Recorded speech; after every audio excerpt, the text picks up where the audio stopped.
you.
Ah! Bald!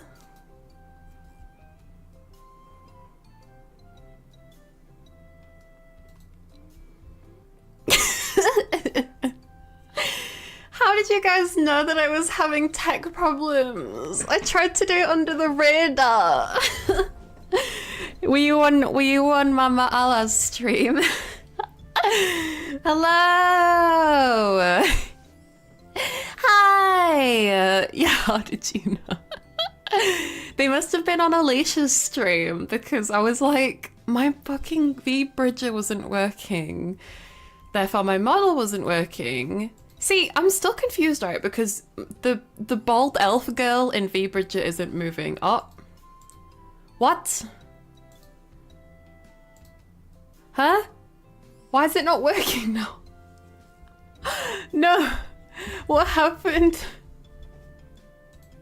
She's gobsmacked. I don't know what happened. I just opened V-Bridger and then it stopped working. Oh my god.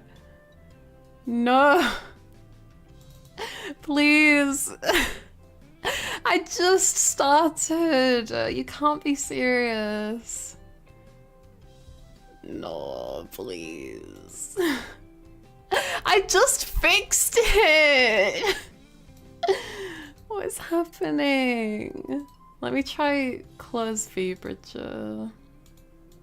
I'll say hello to everyone in a second. I'm just having some technical difficulties. You know what? That's it. I'm going on strike. It's no longer called scuff. It's called snuff. Snail scuff, okay? Is it working? I don't want to bug Alicia again. I just interrupted her stream. Wait, isn't snuff actually like porn that you shouldn't like? It's like sexy videos you shouldn't talk about. Snuff, like a snuff film. Okay, yeah, we're definitely calling it snuff. Oh, I might need to. Oh, fuck. I might need to call her again. God damn it. God damn it, it broke again.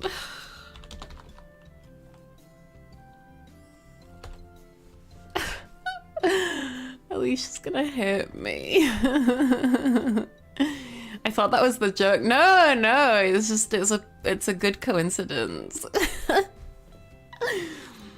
The great thing about snail stuff is it just seems to like line up well.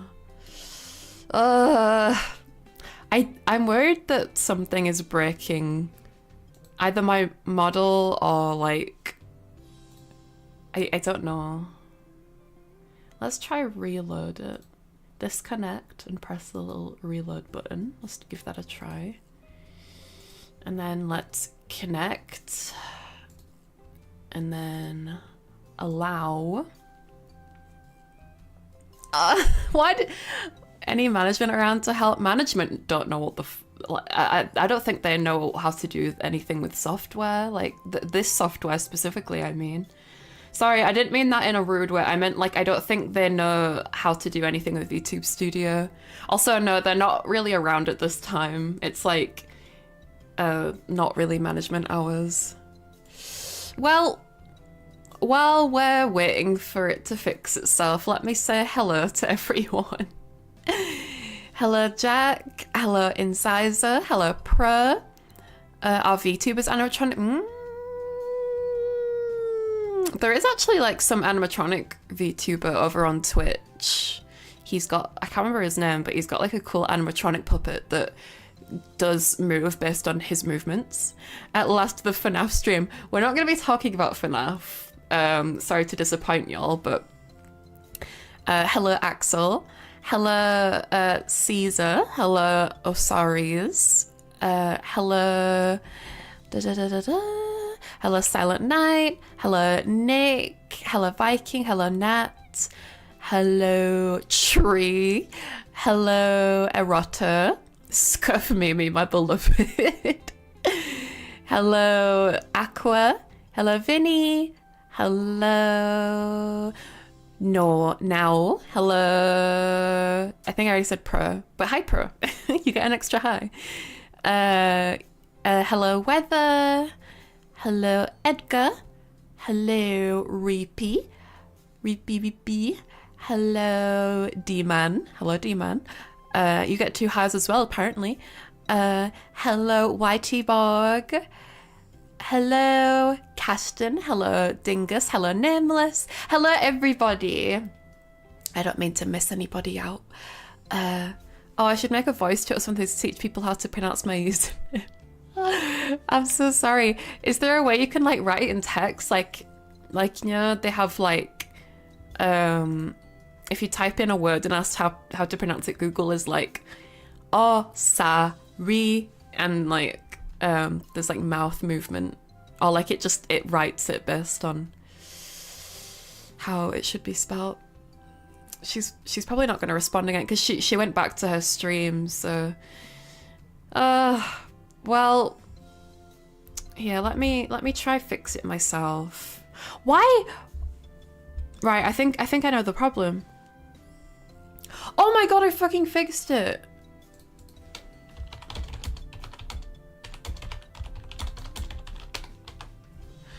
For some reason, it keeps turning off stream to PC on my phone. I don't know why. Right, let's just not touch any of the software. Is it ooh, sorry? Yeah, I'm like, is it pronounced in a certain way? But I did it. My best advice with fixing technology is just like take a second and just read through things, because sometimes it's easier than you think it is. And in that case, she literally just helped me fix it and then it undid it again.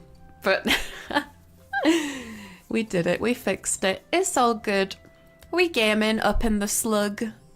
That's up in the hood, but up in the slug. Anyway, Mimi fixed her snuff. I did! That's actually such a good word though. Yep, that's it. This time going forward, we're calling it snuff. No more scuff. It's snuff. Because it's just too perfect. Because you have snuff films, and you've got snails, and you've got scuff, and then you've got me, your boy, skinny penis, aka square mimi. Don't use that word anymore. I'ma use that word whenever I like. You can't stop me. You can try chase me down the slippery street, but you ain't gonna catch me. I might be a snail, but I can be fast when I wanna. That's actually not true. I'm actually very slow. Mimi, my favorite snuff tuber. Hell yeah. Mimi, I'm not sure you really understand what it means. I'm pretty sure I do.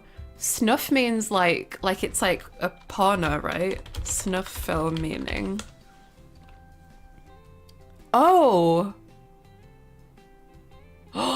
Wait. Oh. Oh. Okay. It has an or in between. Okay. A snuff film is a pornographic film or a video recording of an actual murder. Well, okay. I read the top bit and I was like, oh. But it says, wait, listen. Snuff film. Yeah, so this is like, if you were like learning how to pronounce someone's name, it would like show the like onomatic way to say it in reading, but it also pronounces it. Snuff film. Okay. It said it. I like panicked because it said this description at the top, but the dictionary description is what I just said. So the Wikipedia one says, Horror Film Magazine Fangoria defined snuff movies as films in which a person is killed on camera. The death is premeditated with the purpose of being filmed in order to make money. That is messed up.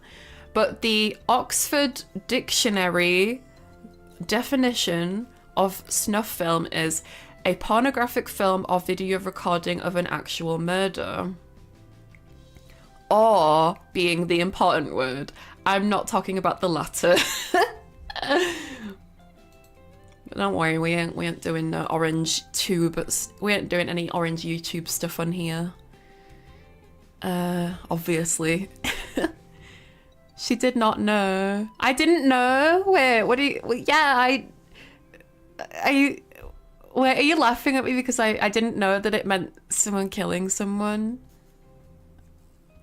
Maybe we've got bottles of salt ready. No, don't salt me. You guys don't have salt privileges. Only the mods have salt privileges, okay?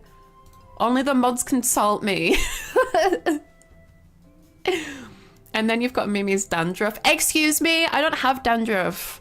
I don't even have a scalp. My whole body's just made from the same material. It makes no sense. No, don't salt me. Ah, I'm being salted. I'm being salted by my mods. Wait. Oh, I thought I broke again. Stop, please. Stop salting me. Stop salting me. Ah! So the mods are the salty sailors. I guess. But if you think about it, I'm the salty one if they're putting the salt on me. Oh my god, it broke again. I think it's because... No, I've got it fixed. I think it's because it's not connecting to VBridger, it's just connecting to VTube Studio. Right, hold on. Disconnect. It's still working? But where? Huh? Right, connect. Allow.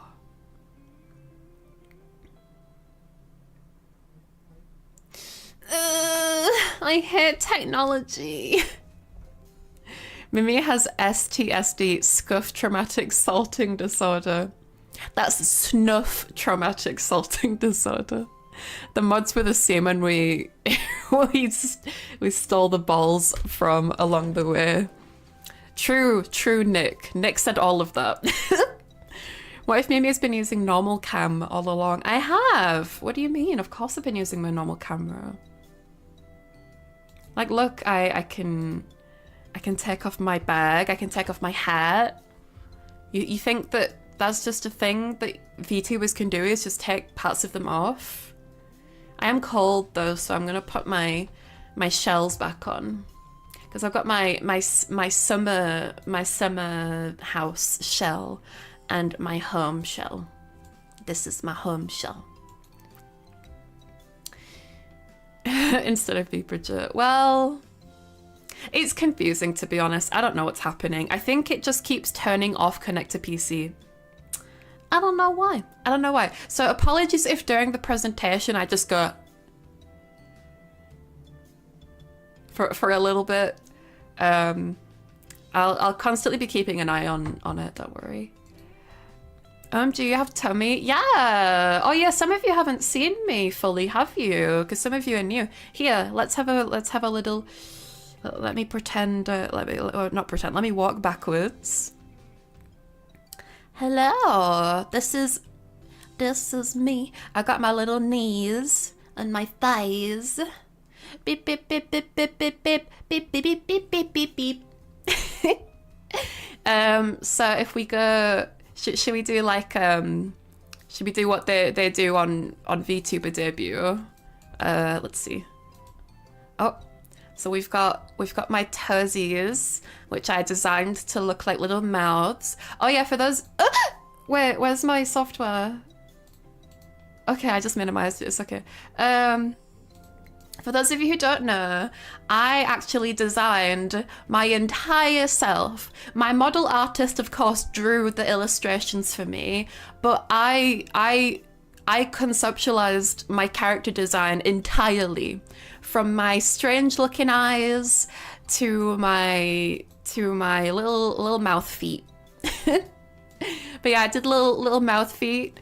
They're supposed to be like, you know, when the soles of your shoes like break apart, like the video of the guy going, like he's like pulling apart the guy's shoes so it looks like he's talking, and it goes, "What the hell? Oh my god, no way." It's supposed to be like that. But yeah, and I've got my stripy sailor socks. I've got my knobbly ass knees. Got my drippy thighs and my tentacles, because I'm a mollusk girl. So I took inspiration from lots of sea mollusks: sea slug, octopus, squid. Yeah, for those of you who don't know, snails and octopuses are in the same animal species sort of group. They're both mollusks. So I inspired my design by octopuses as well, with my little heart suckers. And look, if you zoom in, you can see little glimmers of sparkles on the tentacles. I also designed the little sparkles in the hearts as well. My model artist did a really good job with the information I gave them. And yeah, those are my slimy tentacles, which is like basically like connected to my hair. You can have a look at my reference on my schedule, it sort of shows it. And then we've got my little summer house shell bag, which can be removed. And then we've got the goods. We've got my tummy. We've got my tummy, yummy, yummy. I kind of wish I could show you like I kind of wish I could show you my belly. Like, I kind of want to request in the future if I can be a little tubby. Not tubby, but like, thick. Like slam girl thick. Let's see. Yeah, for some reason it's just streamed to PC. Sorry, it turned me off again. It's because I think it thinks that I am using, what is it? It thinks I'm using a limited version of VTube Studio, but I'm not. Whatever. But yeah, that's my tummy with my little drips, my little drippies. And my lovely horror-inspired yellow raincoat, inspired by Coraline and Georgie from It, and Jurassic Park with our boy Dennis, and just many things. Yellow is a very prevalent color in horror. And I've got my little sailor uniform with my little gold ball buttons. I was very, very insistent that like we keep the theme with gold balls, because as a Sazit Oni, I like to collect gold balls. And I was like, can we please have the buttons on my skirt and shirt be mini gold balls? Thank you, I would appreciate that. And then we've got my lovely slime hair, which goes, we go like this. Drip, drip, drip, drip, drip, drip, drip, drip, drip, drip, drip, drip, drippy, drippy, drip, drip. And we've got my hair.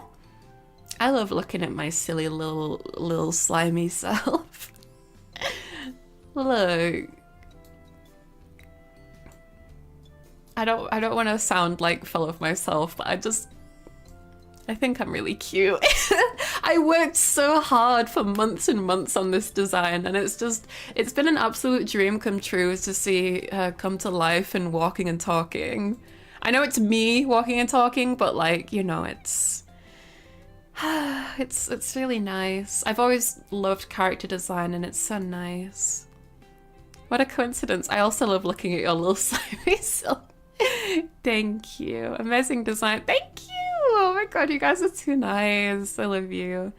The golden balls are Dan reference or just coincidence? I've not actually read or watched Dan. I've heard it's really good, but the golden balls are a reference to because I am a species called a Saze Oni, which is a mollusk demon that steals the golden balls of sailors.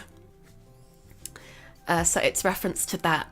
And then we've got my slimy hair with my antenna eyes, and the little the antennas broken, but it's okay. We're gonna fix it. We're gonna fix it at some point in the next few months, hopefully.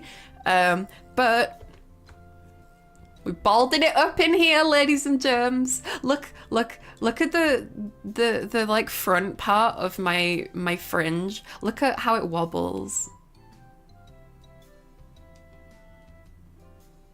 Isn't that so fun? I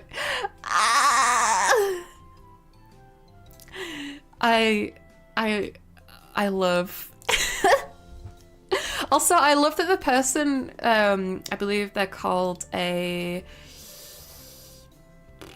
I'm so sorry, off the top of my head, I can't remember because I tried adding them on my Twitter credits, but I don't think they have a Twitter. Let me have a look.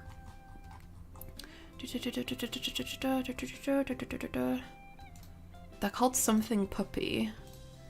Let's see. Oh, first brap of the evening. It's not first brap of the day because it was.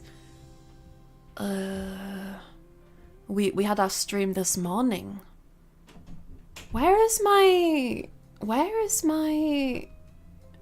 mama and papa?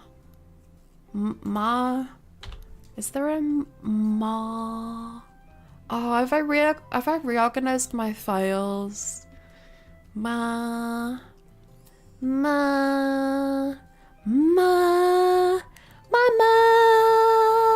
Bum bum. Oh, I found them. My model is made by Osimin on Twitter. I'm so sorry if I'm not saying that right, but you can find them in my Twitter description, and my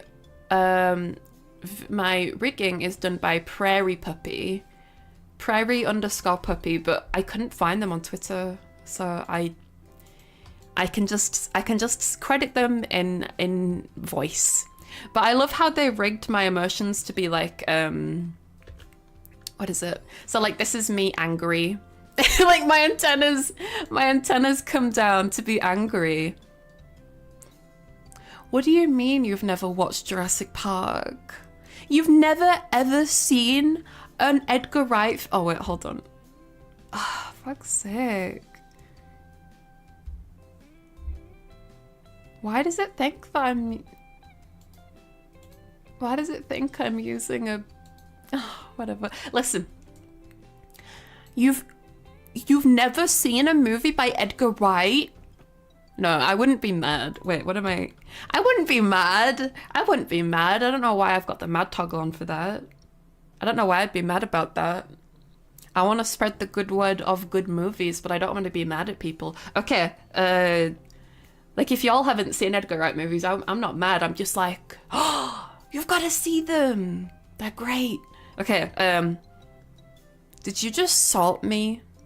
Did you just salt me? A snail girl? That's it. Unbalding. You don't get the bald anymore. And also, this is me sad.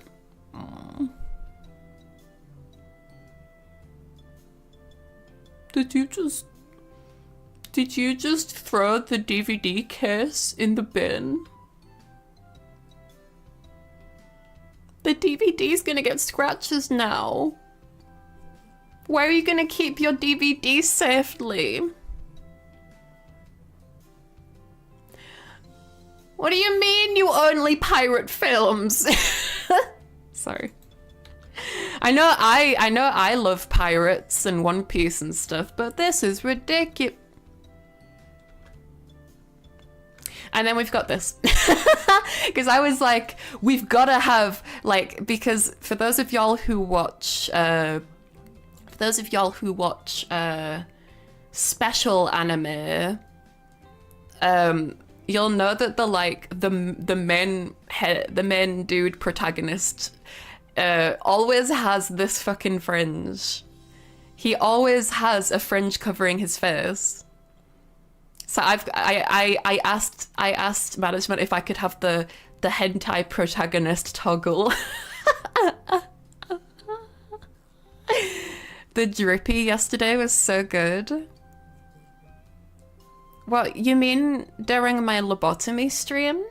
What did I do that was drippy? That's why I made the meme. Yeah! My design is inspired by so many things.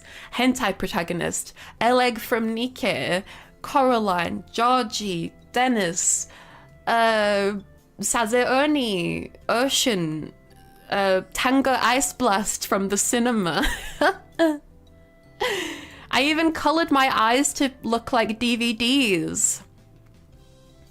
Like if you look like at a DVD, it's got like that like colorful what do you call it? Look underneath. Sorry. We're supposed to be doing. Oh my god. I was spending this stream just fixing my model and talking about my model and I'm sorry. That one cool snail in the backyard. What are you talking about, Undersea? Do you have snails that just hang out in your backyard and like just, I don't know, do cool things? I don't know. I don't know what you're talking about. I don't know what a cool snail thing is. One cool thing as snails like to do is we just like to eat cucumber and sing along to that one Jackson 5 song. Oh, baby,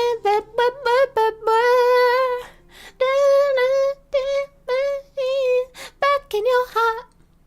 You know what I mean? Snails are cool.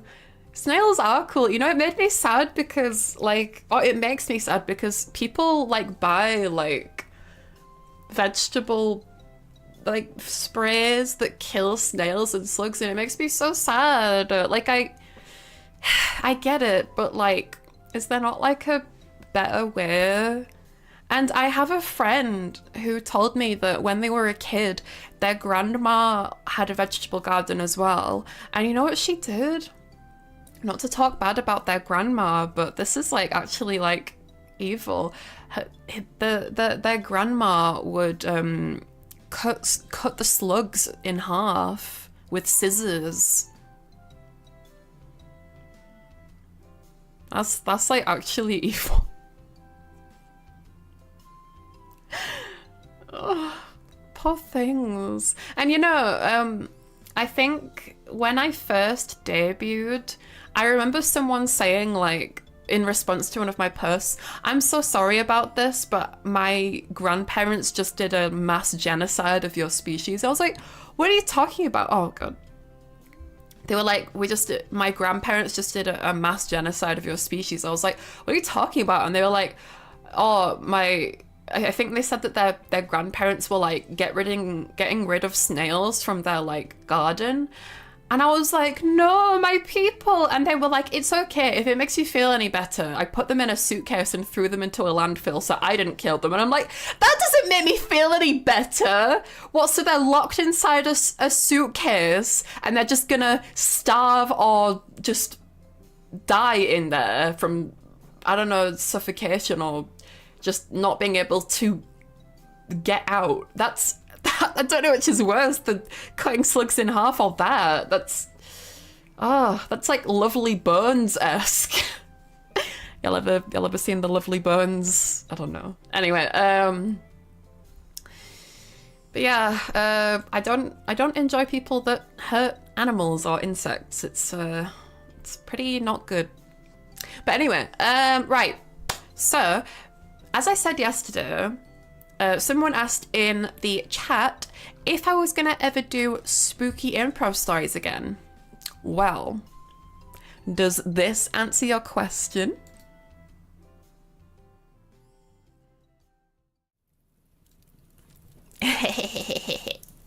Okay, so let me just sloop. So, before we move on to my presentation, I wanted to bring this back. I didn't want it to go anywhere in the first place. It's just been a stressful time. And I'll tell you what's happening. Don't worry. If you're new and you don't know what's happening, don't worry. Okay, so, hi. I love to do improv stories. And for this little segment that I like to do at the start of a lot of my streams, is I ask you guys to do a little special command for me in chat, and I have it ready to copy and paste. Don't worry. So it's easy as pie. Let's see. Shloop. Let me get this ready. Sorry, I don't. So, 69 people can join. There can only be one winner. This is a raffle, okay? A special little raffle. And let's turn off the basket because that never seems to work. Let's see. Bloop. Let's turn off the basket. Because whenever we've tried, it like drops the balls over the basket, but like it never catches them. It just doesn't work. I might need to mess around with it myself. But so 69 people can join. We have 10 minutes. I'll start the timer when I say I'm starting it. And when I start the timer, you have to put !join in chat, and you'll get your very own gold ball added to this little raffle. And when the timer's up, you give me a special word or sentence. It doesn't need to be special, just any word or sentence. And I'll make a spooky improv story with it. How cool is that? What do you think? So put !join in the chat if you would like to join this special little raffle. I've not done this since December, I think, so I'm very excited. And yeah, if you want a sort of example of this, if I was to take like the word mug, so like an example of a word or a sentence, it can be anything, as long as it's not like offensive, obviously. But like it can be a word like baby. I'm looking around my room and I see a Binding of Isaac thing and I'm like, he's crying, he's a baby. Or it could be a sentence like Slug goes to the supermarket, or like Crow picks up a lady at the bar. It can be anything. The return of the story prompt. Hell yeah! My spooky improv stories.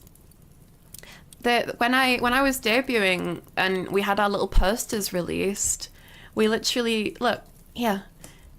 Before I debuted, we had these, oh, let me move my little marshmallow stick. Bloop.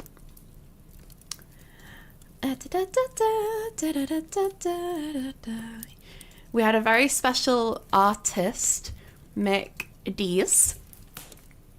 Wait, what? Huh? Where's all the balls gone?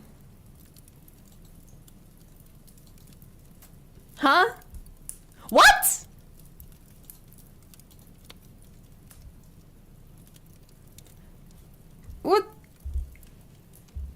What happened to the balls? No! Wait, hold on guys, hold on. I think we might need to start again. I'm so sorry. I don't know what happened. Hold on, let me try switch scenes.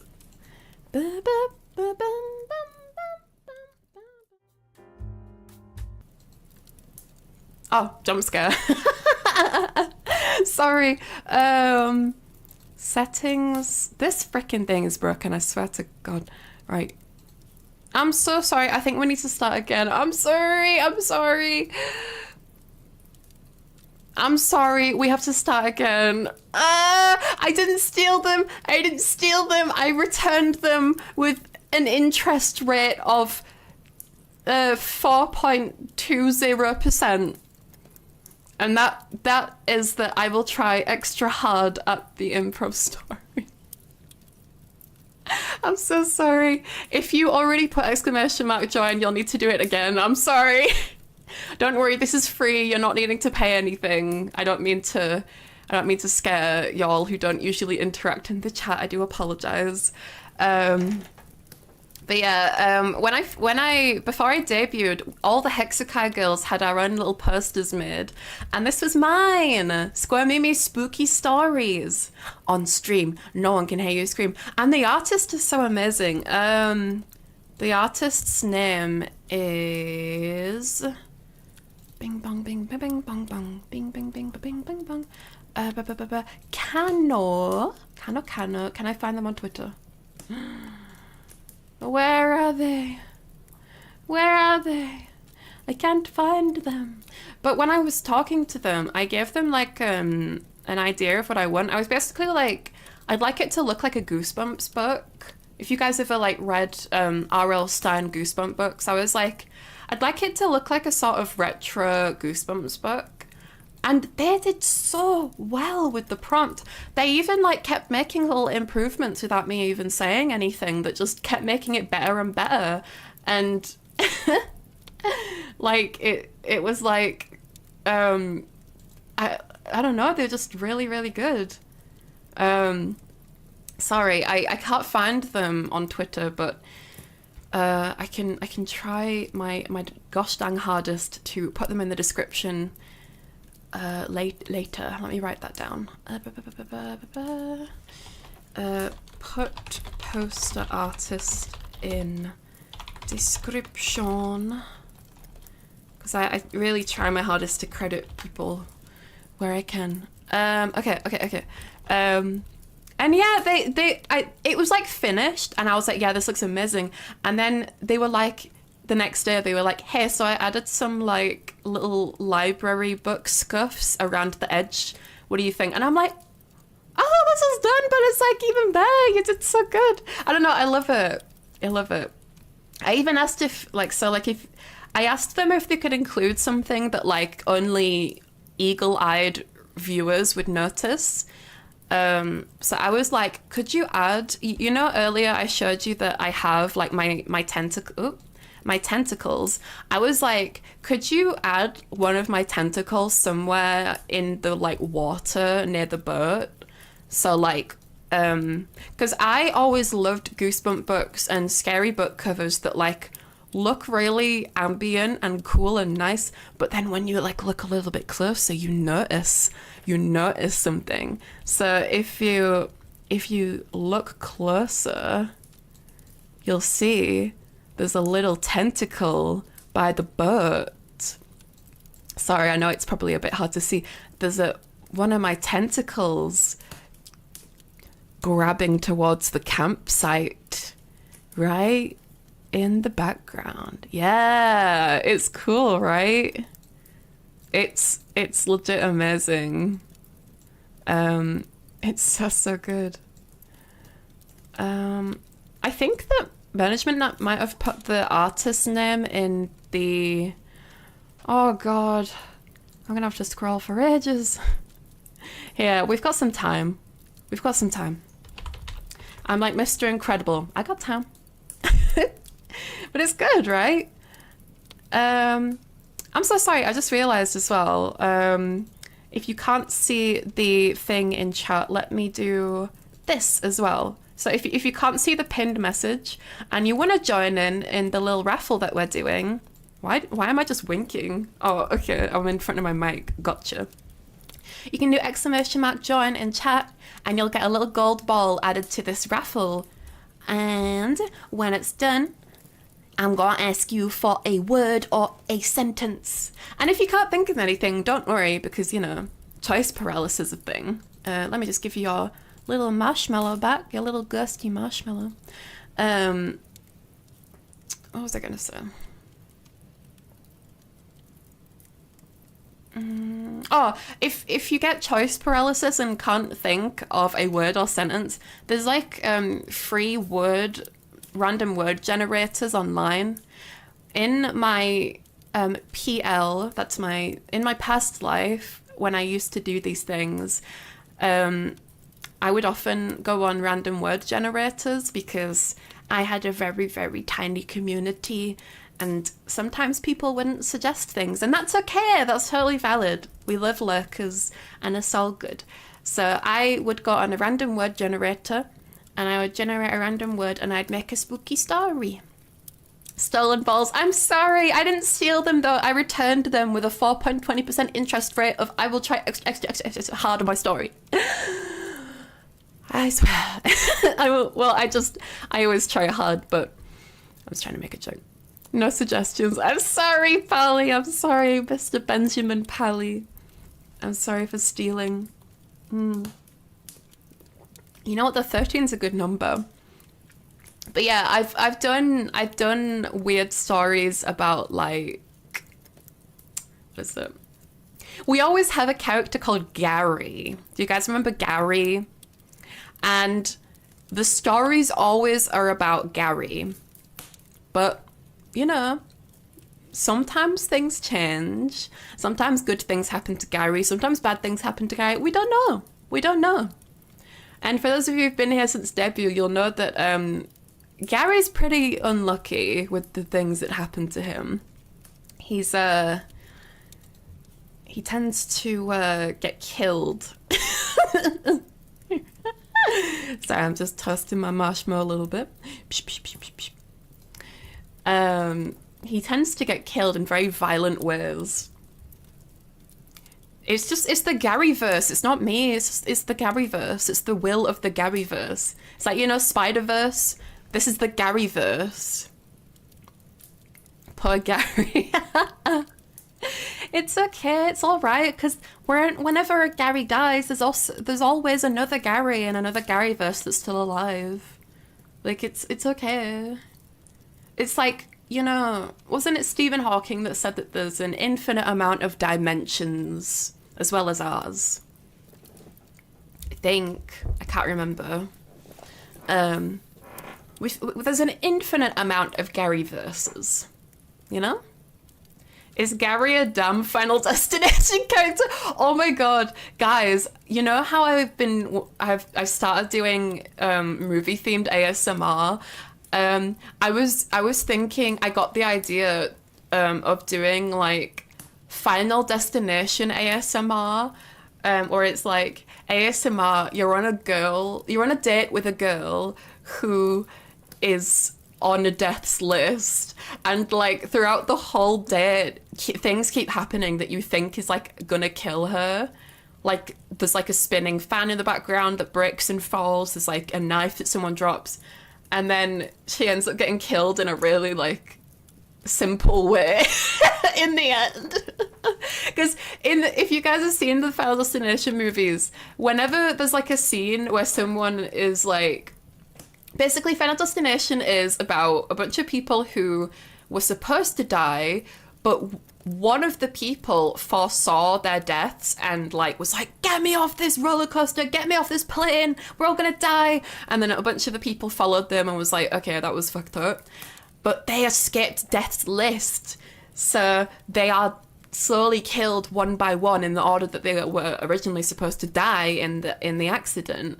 And the person who foresaw it gets like little hints, and they all get little hints about like the way that they're gonna die. Which, when you think about it, why would death give them hints about the way they're gonna die? Like, like, we kind of find out that no matter what they do, they all end up like in the same spot anyway. Like, they all end up dying anyway. So it doesn't really matter what they do. So you could try think of like their signs as like death's way of like moving them towards their fate, but also like even if they don't pay attention to the signs, they die anyway. It's just I think actually I heard there's gonna be a new Final Destination movie this year, and I'm really excited. But yeah, I was wanting to do an ASMR inspired by Final Destination, just like a whole thing. Oh, the raffle's nearly over. Oh, guys, who's it gonna pick? Who's it gonna pick? Who's it gonna pick? Ryan H! You're the winner. GG Ryan H, you got the win. Ryan H, where are you? I see you. Ryan H says Final Destination Bloodlines coming out this year, Mimi. Oh, it's called Bloodlines. Hold on. Final Destination Bloodlines. I am 100% gonna see it. Oh my god, when is this coming out? There's a trailer! Final Destination 6. Oh my god. They're never gonna stop making them. And I love it. Excuse me.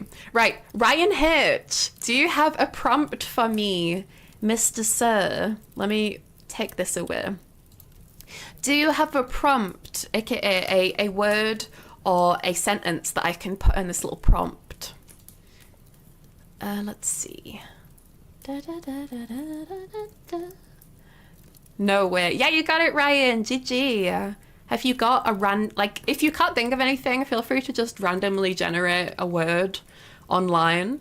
I'll just say the first thing that comes to your head, as long as it's not like, you know, offensive.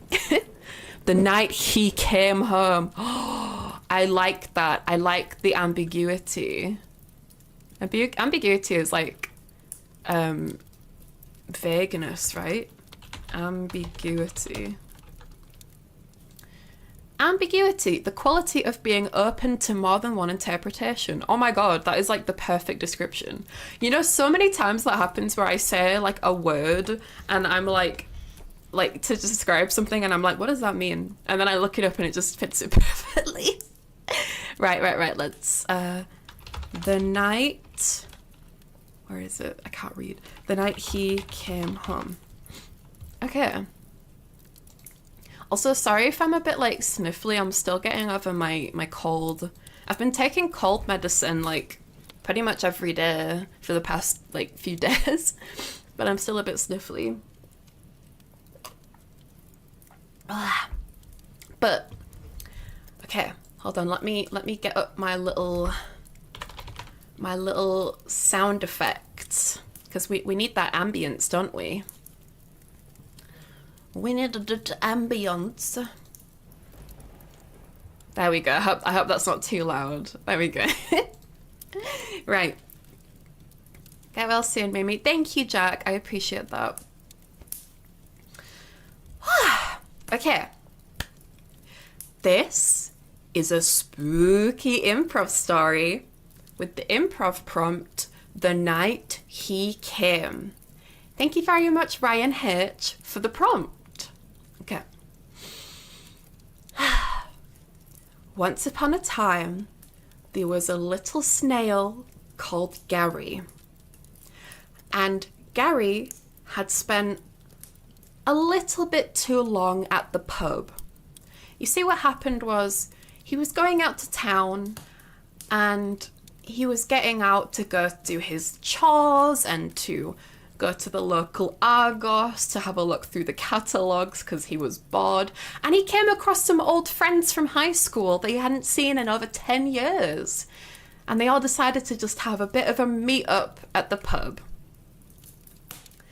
So it was about 11 p.m. and Gary and his friends were just hanging out, shooting the shit, cracking open bags of crisps and peanuts, and drinking the pints down like water to a dehydrated slug.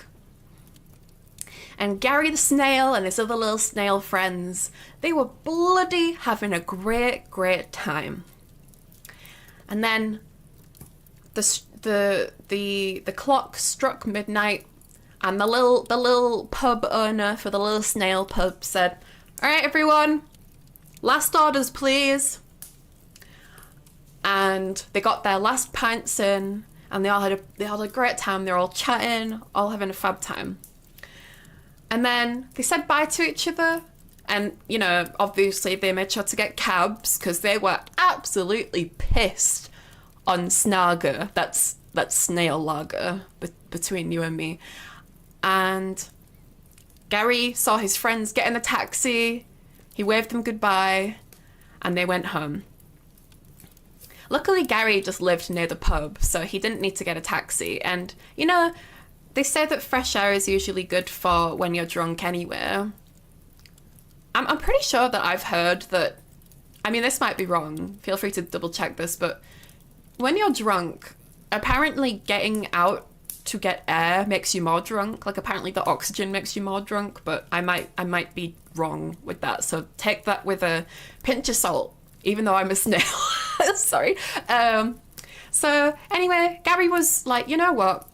I've had a great time. I just feel like going for a walk home and just reminiscing about the night's banter and all the fun times we've shared together. Because again, he hadn't seen them since he was a kid, and they were friends in school, and they'd caught up on all things that happen in life, and Gary was feeling very nostalgic and satisfied. So he said goodbye to the pub owner as he was the last one out, and he made his merry way out. He walked calmly and quietly down the dark, midnight road, where only one or two cars would pass here and there. It was actually darker than Gary thought it would be. You see, it was summertime at this point, so the sun went down a bit later than it used to. But he could still feel the warm breeze of the sun's air from the day. And he took a nice deep breath in. And just walked by this beautiful forest and trees, and he looked up and saw that the night lights were on as well. Today's been a good day, I think, said Gary. He passed by a big pile of leaves that someone had swept up, and he jumped in them just like he used to with his pals when he was a young'un, and he walked by and he saw a family in their living room watching a movie, all cozied up in their living room with the lights off, and he smiled to himself and kept walking home. He finally got back to his house, and he opened up the little wooden gate with his little green mailbox on the front, his little green and pink mailbox on the front that matched his shell. And he closed the gate, gave it a little lock, and then he made it into his house. "I'm home," said Gary. No answer. Okay, Gary said to himself. He locked the door and then just put the keys in the little basket where he kept the keys and made his way into the living room. "Hello? Is anyone home?" Nothing. Deafening silence enshrouded the living room. You see, although Gary had spent all night out like he was just a silly bachelor having a good time with his friends, he actually did have a girlfriend, Snellina. "Snellina, I'm home, baby. Where are you?" He didn't hear a single creak, not a single drop of a pin, nothing. He made his way upstairs. And as he was tracing his way up the stairs, he noticed strange blotches of slime on his way up. He stuck his fingers in the slime and got his phone torch out so he could see a bit better, because you see the lights were off. With it being nighttime and all, Snellina must have been asleep and turned off the lights. But he turned on his phone's torch to look at the slime on his fingers. And it was red. Snellina, you okay, baby? Is it Jaws week? Is it Shark week for you, Snellina? Gary made his way up the stairs. Further and further he went up the stairs. The puddles of slime got bigger and bigger. Only as Gary made his way up the stairs, he became more and more convinced that this wasn't slime. This was blood. "Snellina, are you okay? What's all this stuff out on the stairway?" And as he got to the top of the stairs, gently opened up the door, there was Snellina, smashed into 1,000 snaily pieces. "Snellina! Oh my god! No! Snellina, please! Answer me!" He ran towards his beloved girlfriend and held up her cadaver, shaking her by the remnants of her neck. "Snelina, please, please wake up, open your eyes." But the thing is her eyes were open, but they were pale like a dead fish. There was no light to them. Her mouth hung open like a ventriloquist puppet, and as he shook her and shook her to get her to wake up, her head slopped off the neck and dropped onto the floor in a big splat. Ah! Gary screamed. "Who would do this? Who killed my beloved Snelina?" And the door slammed behind him as he screamed, almost like his torment itself would become its own force, and shook the doors, the windows alike. And on the door was a note. He couldn't see it at first because all the lights were off, but he still had his phone torch up, and he held his phone torch up to the door. On a piece of yellow parchment paper from a spiral notebook was the note. "You shouldn't have come home late, Gary."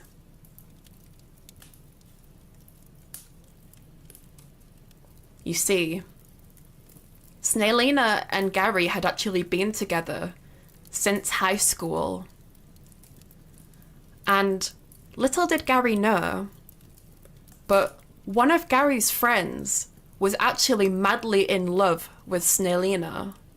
And when I say madly in love, I mean madly in love. And whilst Gary was having fun with his friends at the pub, he remembered a moment where it was near closing time, and the pub owner said, "Last orders, please, everyone. Last orders, please." And one of his snail friends, Snailo Green, said, "All right, Gary, I'ma pop to the pisser real quick and have a slash. Be back in a mo." And Gary didn't think of anything remotely that could have happened during that time. But that friend, Snailo Green, whilst he was under the alias of going to the toilet, quickly snuck to Gary's house, with it being only a short walk's distance from the pub and all, walked to Gary's house, picklocked the door, and murdered Snelina in her bed.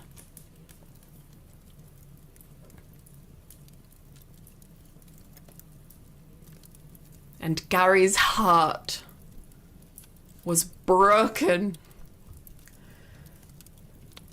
forevermore, evermore, evermore.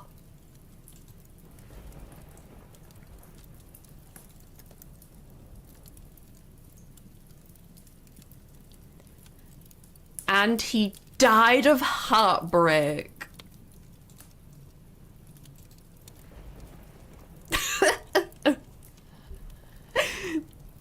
Sorry, I couldn't end it without killing Gary. I'm sorry. I was like, this doesn't feel right.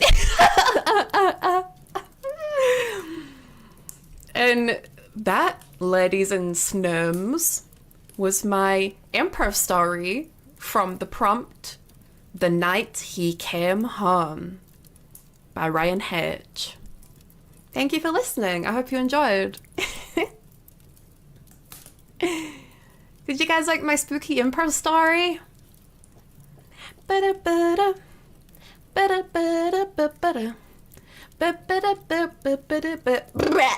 Excuse me. Ugh. That smells like and tastes like spaghetti. I had spaghetti for dinner. Gary died like the damn dad in How Children Played at Slaughtering. I have no idea what that is, but honestly, like, people actually can die from heartbreak, you know? That's a real thing. Like, because the heart is like a mixture of muscles, right? It's like a bunch of muscles and ligaments. if you like you can be so heartbroken that you can actually like tear some of the muscles in your heart and die from that. It's real. Look it up. Heck yeah. Poor Snellina. I know. I wasn't sure where the story was going. Honestly, sorry, I'm taking my blanket off my chair because it's really warm. I was thinking of it going like when Gary came in through the door and he was like, hello, I was gonna have it be the Snellina murder him, but I was like, nah, I wanted to go somewhere a little more different. And I guess that's where it went, and I liked it. Hope you liked it too. That's why you're the boss. What do you mean? Maybe real quick, the prompt I got is the tagline from the first Halloween movie from 1978. Goes real hard, yeah. Really? Wait, that's the tagline? Like for like the DVD or like the poster? Halloween 1978. Because I don't think I've actually looked at like the poster. Oh, the night he came home. It says it. Poster. And does it say it on like the... Because I don't have a DVD of Halloween. I've just seen it on like streaming services. DVD cover.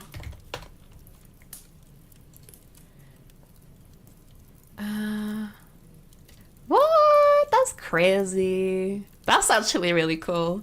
And it actually kind of seemed like Snellina died in a very, Michael fashion, huh?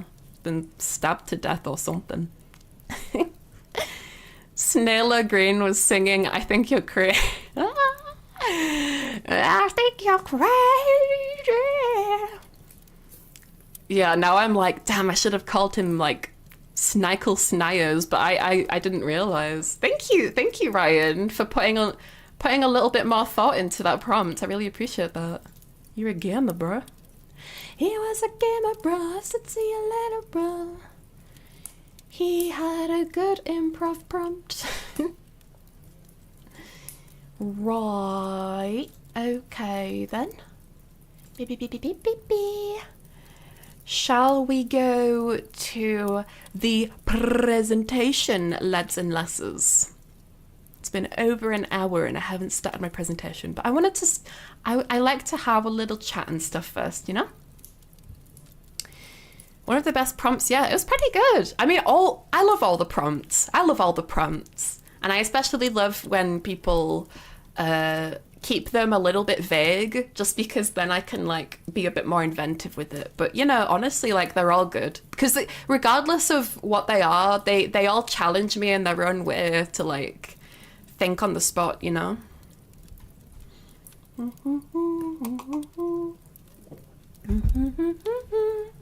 Was Snella Green a nod to Sailor Green? It was, yeah. It wasn't last stream, but the stream no, sorry. It was on, today's Tuesday, right? I think it was Sunday. I like listed every single name I was gonna call myself, and one of those names was Snello Green. Sorry, I just noticed that my mouth isn't like moving how I want it to. Ow, oh, it's just opening and closing.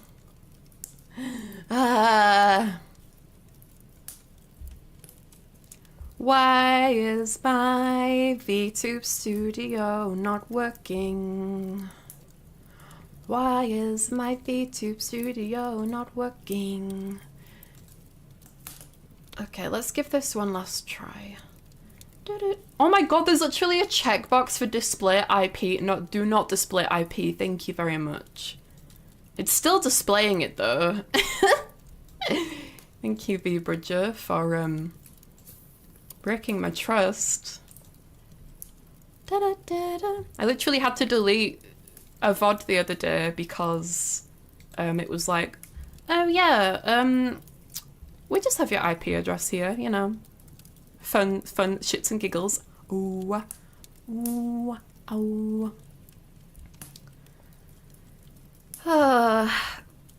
I don't know what's happened to it. And Alicia's busy. It's all good. As long as I can move, it's all good. Right, let's move over to my presentation. Sorry. I don't know what that was. Oh god, what happened to my... Where's my... Oh my gosh.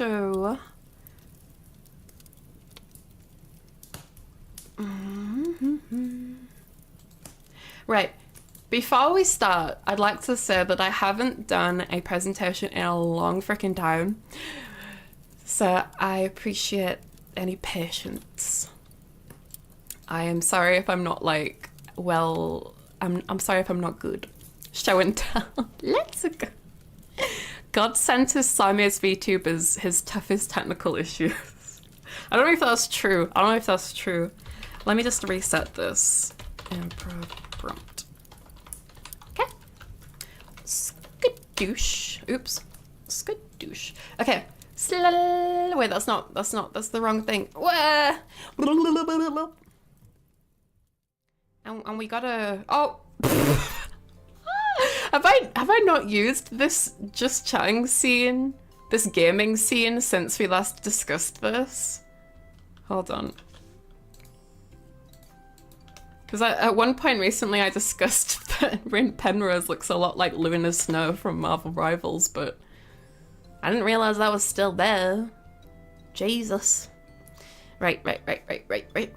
Okay.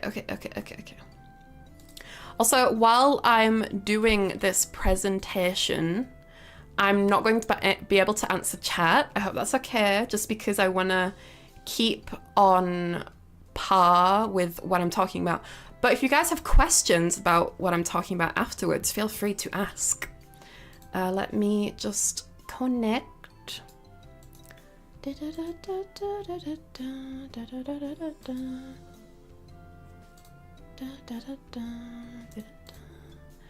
Right, I don't know why I tried using a game capture to connect to my presentation. It's not a game. Okay. Right, let's swallow. Oh god, this is... Hold on. Shloop. Shloop. Does that fit? It's still a bit big. What the fuck, Luna's not? I'm sorry. I know, I'm sorry. I think we got talking about Marvel Rivals at some point recently, and I was like, I got reminded of like, oh yeah, when I saw Luna Snow, I was immediately like, bro, that is just Rin Penrose. Let's see. If I'm in the way as well, I do apologize. Right click to fit to screen. Fit to screen. Fit to screen. Right click to fit to screen. What, in OBS, do you mean? Fit to screen. Oh, wait, spoilers. I don't see a fit to screen option. Fit to screen. Full screen? No, actually that'll be a window capture. I don't have an option like that. Do you have like the updated version of OBS? Because I've not updated it in a little bit. Hold on, let me open my window. I need some air. It's a little bit too warm in here. Yeah, I can't figure it out. I'm sorry. It's just stressing me out a little bit. I think this is fine though. There we go. That fits the screen perfectly. I forgot that there's a little grey bar on the side. Okay, just a reminder as well that my model keeps dying, so apologies if I... let's see. Apologies if I... What was I going to say? Sorry, I'm getting nervous. I've been getting really nervous about this. I literally have like a script and everything just so I can keep on topic. Apologies if my model keeps dying. It's having some issues. But I will do my best to entertain for y'all. And yeah, it literally just died when I said that. Let me get my script up. And yeah, if the mods can keep an eye on chat, I'd really appreciate that, because I'm going to be looking at my script. So I'm not really going to be able to keep an eye on things, as it were. I hope that is okay. Break? No, it's okay. It's all right. It's okay. Yes, boss. Thank you. I appreciate it. I'm nervous. I've not done a presentation in a while. Let's see. Okay, let me have some water.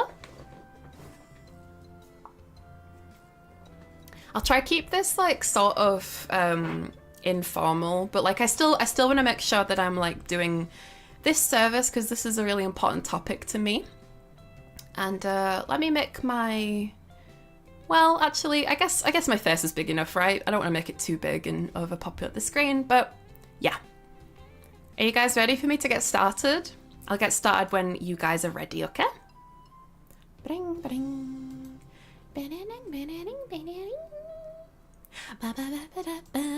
You'll do great. Thank you. I'm nervous. I've been wanting to do something like this since debut, but honestly, right after debut, I was spent.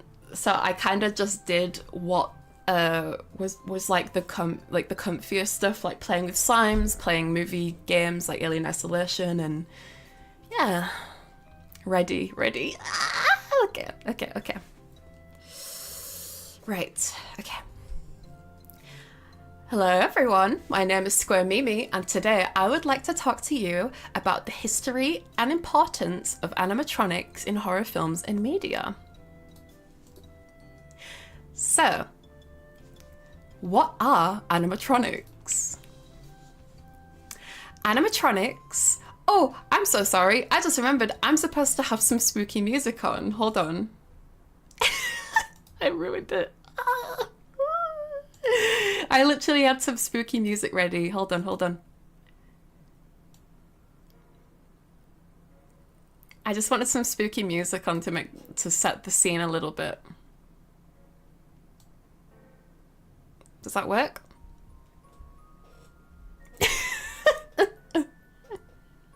I'll be starting for real after this, I swear. This font is a banger, thank you. I'm not great with like design stuff, but I just, you know, I made stuff. No worries, you'll do great. It's just a normal stream, but with a script. True. I also practiced it a bit before, so you know, it's... Right, okay. Finished my run just in time for the presentation. Hi Gray, welcome, hello. I was just about to start, but then I remembered that I was gonna have some little spooky music on in the background. Is the music loud enough for you guys, or is it a bit quiet? Feel free to let me know, and I can change it if it's too quiet. Is the music on loop? No, thank you for reminding me. Axel, thank you. I was like, oh yeah, I've already got it on loop, but it wasn't ticked. God damn it, thank you. My mods are the best. Can't hear it? Okay, let me turn it up a bit. Got you, fam. Thank you. Appreciate it. You rock. Okay, how's that? Is that too loud, or... Let me see. Perfect, that works. Okay, great. It's a little quiet. Okay. Is this okay? Are we good? Ah!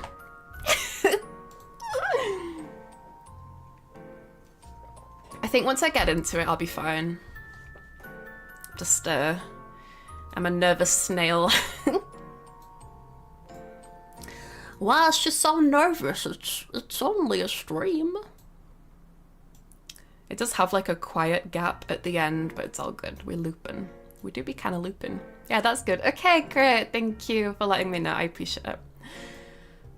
Okay, let me get my scripty up again, because I only have 2 screens. I gotta fit a lot of stuff. I gotta fit the OBS stuff and all this stuff.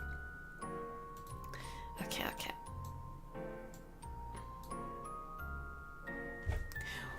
Right. Okay.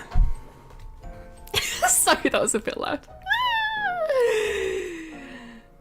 Only 2 down. I know, I would like a 3rd one day, but honestly, I don't even have the desk space. Okay, I'm gonna get started. Okay. Right. Hi everyone, my name is Square Mimi, and today I would like to talk to you about the history and importance of animatronics in horror films and media. So what are animatronics? Animatronics are the combined use of different pulley systems, hydraulics, pneumatics, and electrical and wire operating systems that vary in appearance of what they are being used for, as each animatronic is differently tailored to its specific job and character or creature. Walt Disney Studios were the first one to trademark this idea for their use in their theme parks. So who started it all? Before animatronics, there were instances of ancient automatons that had been made by architects, such as Leonardo da Vinci, one of which being an automaton walking lion. Automatons are like animatronics. However, an automaton performs in accordance to a preset list of code that operates repeatedly.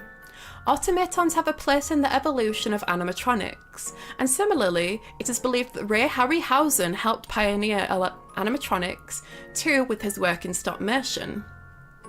Nowadays, a lot of directors seem to have the impression that working with older mediums doesn't add up, or doesn't hold up. Sorry. This is the same for automatons, as they are mainly used in Halloween props, fairgrounds, and haunted house rides. In view of this, it could be argued that automatons, although somewhat simpler, could be more effective for a horror setting, as well as stop motion due to its strange movement. Stop motion has been used in vast portrayals of horror media, and one memorable case is the graveyard scene in Evil Dead, where there's Evil Dead 2, where a stop motion puppet of a headless girl would dance in the graveyard as an element of fright. This isn't to say that animatronics aren't amazing though. This isn't to say that animatronics aren't amazing though, because they are. It could just be argued that these older forms of special effects pioneered the frightening appearance and movements of animatronics. On a more academic basis, however, why are these forms of practical effects so scary? Why do we fear things, and why are things creepy? Many ideas involve vagueness and ambiguity. Human beings psychologically feel fear whenever something is slightly off. Therefore, the quick and jolted movement brought to life by stop motion and animatronics brings out the perfect storm of unsettling movement. There are a lot of horror movies that try to invoke fear by doing this exact thing. In the film Ringu from 1998, this exact notion was carried out when the footage of Sadako walking backwards and then played forwards in the final film in order to communicate strange movements. Okay. Rob Bottin. In advance of talking about horror special effects, I'd like to discuss Rob Bottin's work on The Thing. Bottin grew up loving old horror films, even creating his own designs while still in his teens. At age 14, he was hired to work as an in-demand artist, and since then he has worked on so many films, including King Kong, Star Wars, The Fog, The Howling, The Thing in 1982, and more. Rob Bottin is now a retired special effects artist who was chosen by John Carpenter to produce the special effects in 1982 for his movie The Thing. Rob Bottin's work on The Thing. Bottin said he wanted to make The Thing never look the same twice, no doubt adding to the idea of the shape-shifting alien, but also tremendously adding to his workload. He worked on The Thing's animatronics for a whole year, in which he slept on the set 24/7. Conclusively, he worked so hard on The Thing that he had to be hospitalized for exhaustion afterwards. Stan Winston was brought in to create the dog creature as Botin was so overworked. The Thing 1982 animatronics and practical effects. The Thing's effects, of course, are dated, and they're not going to be as gobsmacking as they were in 1982, but it's their practical nature that's so valuable. Botin's team used hydraulics, pneumatics, and pull wires within a puppet skeleton or frame to create the creature's movement. The Blair monster in the film's finale required 300 pounds of foam rubber alone, and 63 technicians to operate. Much of its appearance was sadly cut, however, because the stop-motion sequence made by Randall William Cook wasn't deemed congruent with the rest of the film by Carpenter.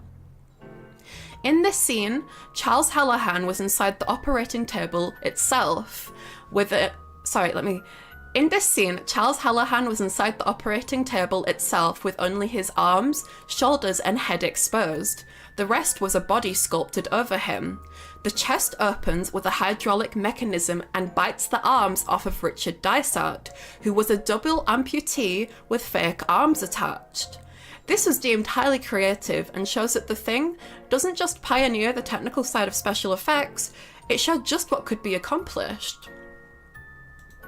The Thing 1982, what effect it had on its audience and the horror industry. When The Thing first came out, it wasn't well received by its audience due to it being a little too horrifying. As time went on, however, the film was seen for its positive attributes and is still renowned a classic horror film today.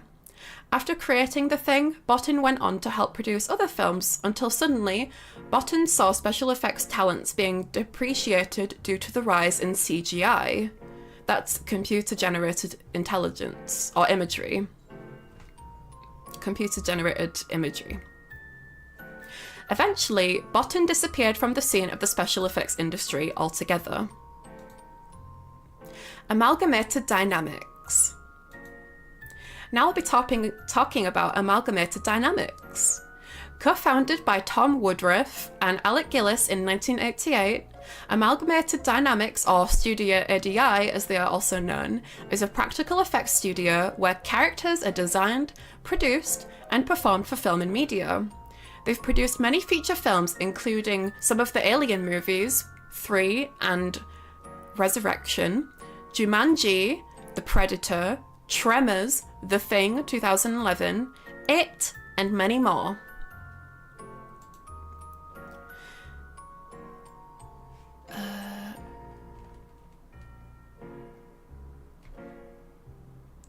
These effects...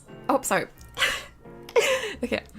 The Thing 2011, animatronics and practical effects.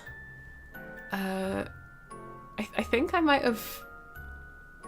Okay, I think I meant to go on this one as well, I'm sorry. But here's some more pictures of some of the behind-the-scenes workings of Amalgamated Dynamics, animatronics, and practical effects. The Thing 2011 animatronics and practical effects. These effects no doubt had a lot of work put into them, and they clearly took some faithful inspiration from the 1982 version concepts. These animatronics movements also remind me of the jittery stop-motion movement and Ringu technique mentioned earlier. The production team obviously wanted to relive the horror of Botin's effects, and although they may not as be creative and innovative as Botin's effects were, I think they did the job nicely.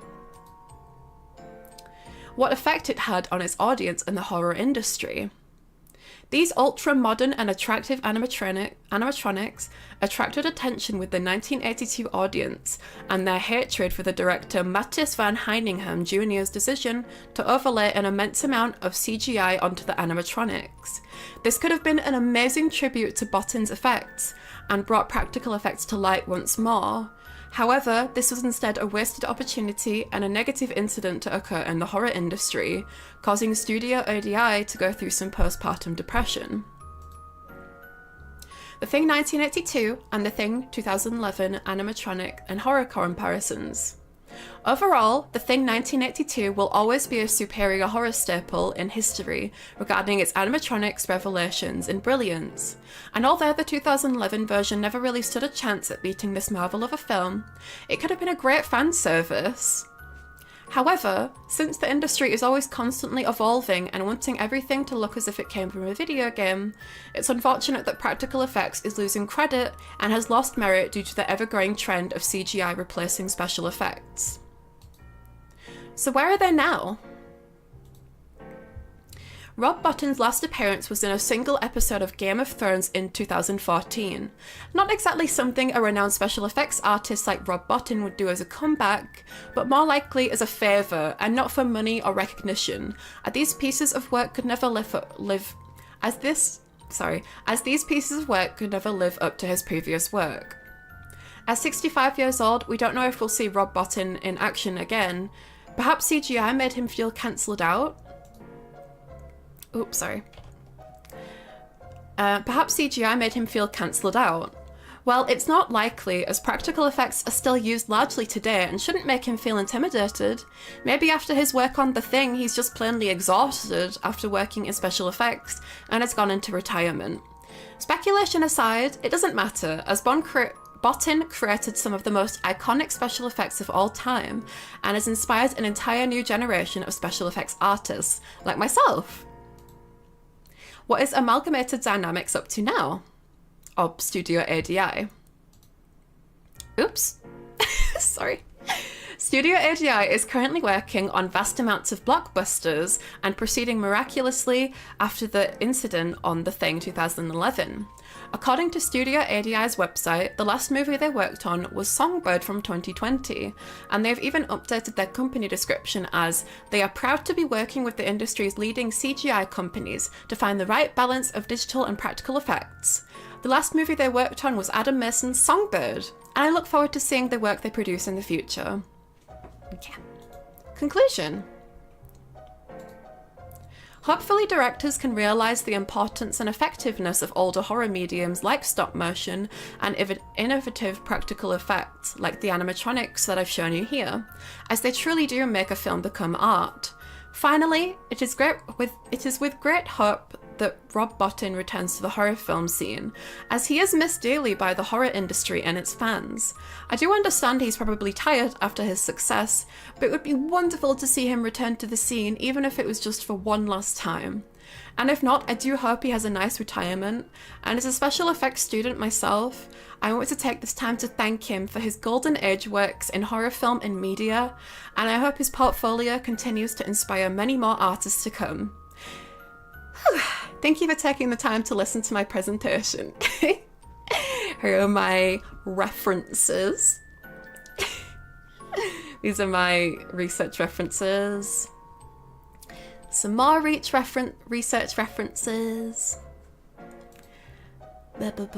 Some more research references.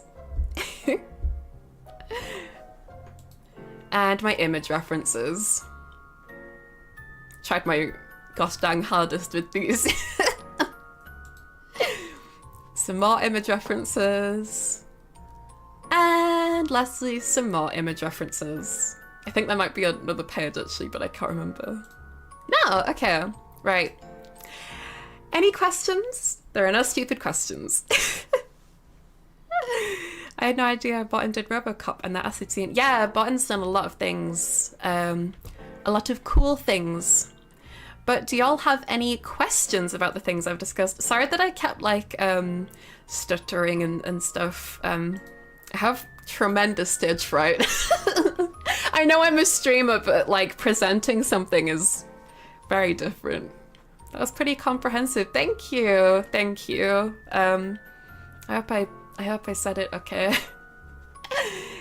But yeah, if you guys have any questions about the things you've seen or anything, feel free to ask. Encore. No. Also, hi Serenity. Well, should I do the exact same presentation again? I mean, I'd probably do it better a second time. My practice clearly didn't do the best, but are you gonna do more of these? Yeah, absolutely. I'd love to.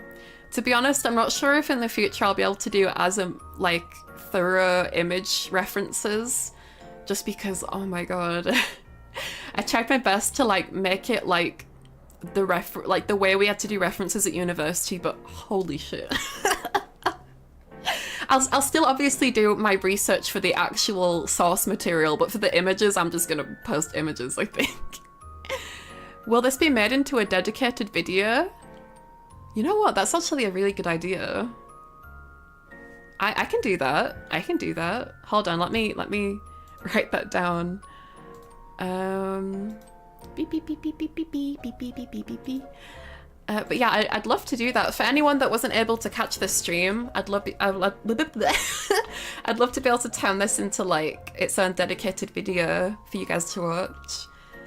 Make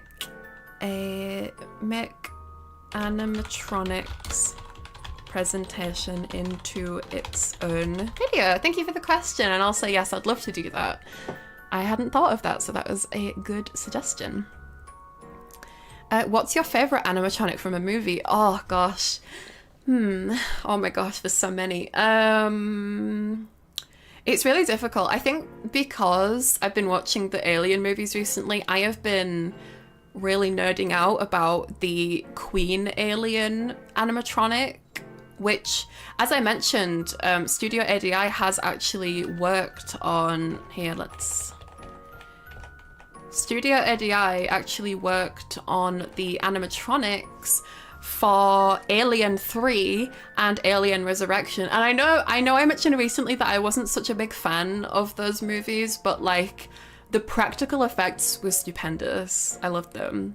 Like regardless of the plot or what is happening in the CGI, they did a really great job. Also look at them, they're so sweet. But yeah, also Predator, my beloved. Sorry, I shouldn't have scrolled all the way back because it's so far, but I also really love the T-Rex animatronic from the very first Jurassic Park movie. It's like, I don't think it's one of the biggest animatronics, but it was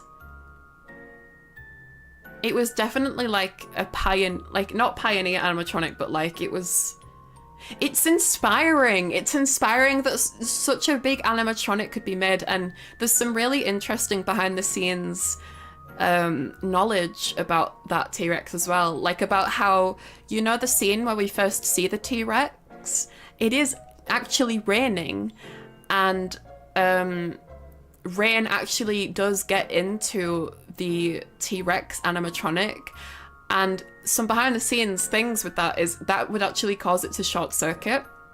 And there was an instance, I think I've talked about this on stream before, but there was an instance where there was a engineer who was working inside of the T-Rex, and he was almost spring trapped because the rain caused the T-Rex animatronic to malfunction, and it basically started moving and closed up on this guy. But luckily the guy was okay. He just curled up very tightly in a ball, and they managed to get it unlocked within like 30 minutes. But that would have been very terrifying. I don't want to understate how scary that would have been, because the interior skeleton of the animatronic was like not silver, sorry, it was like steel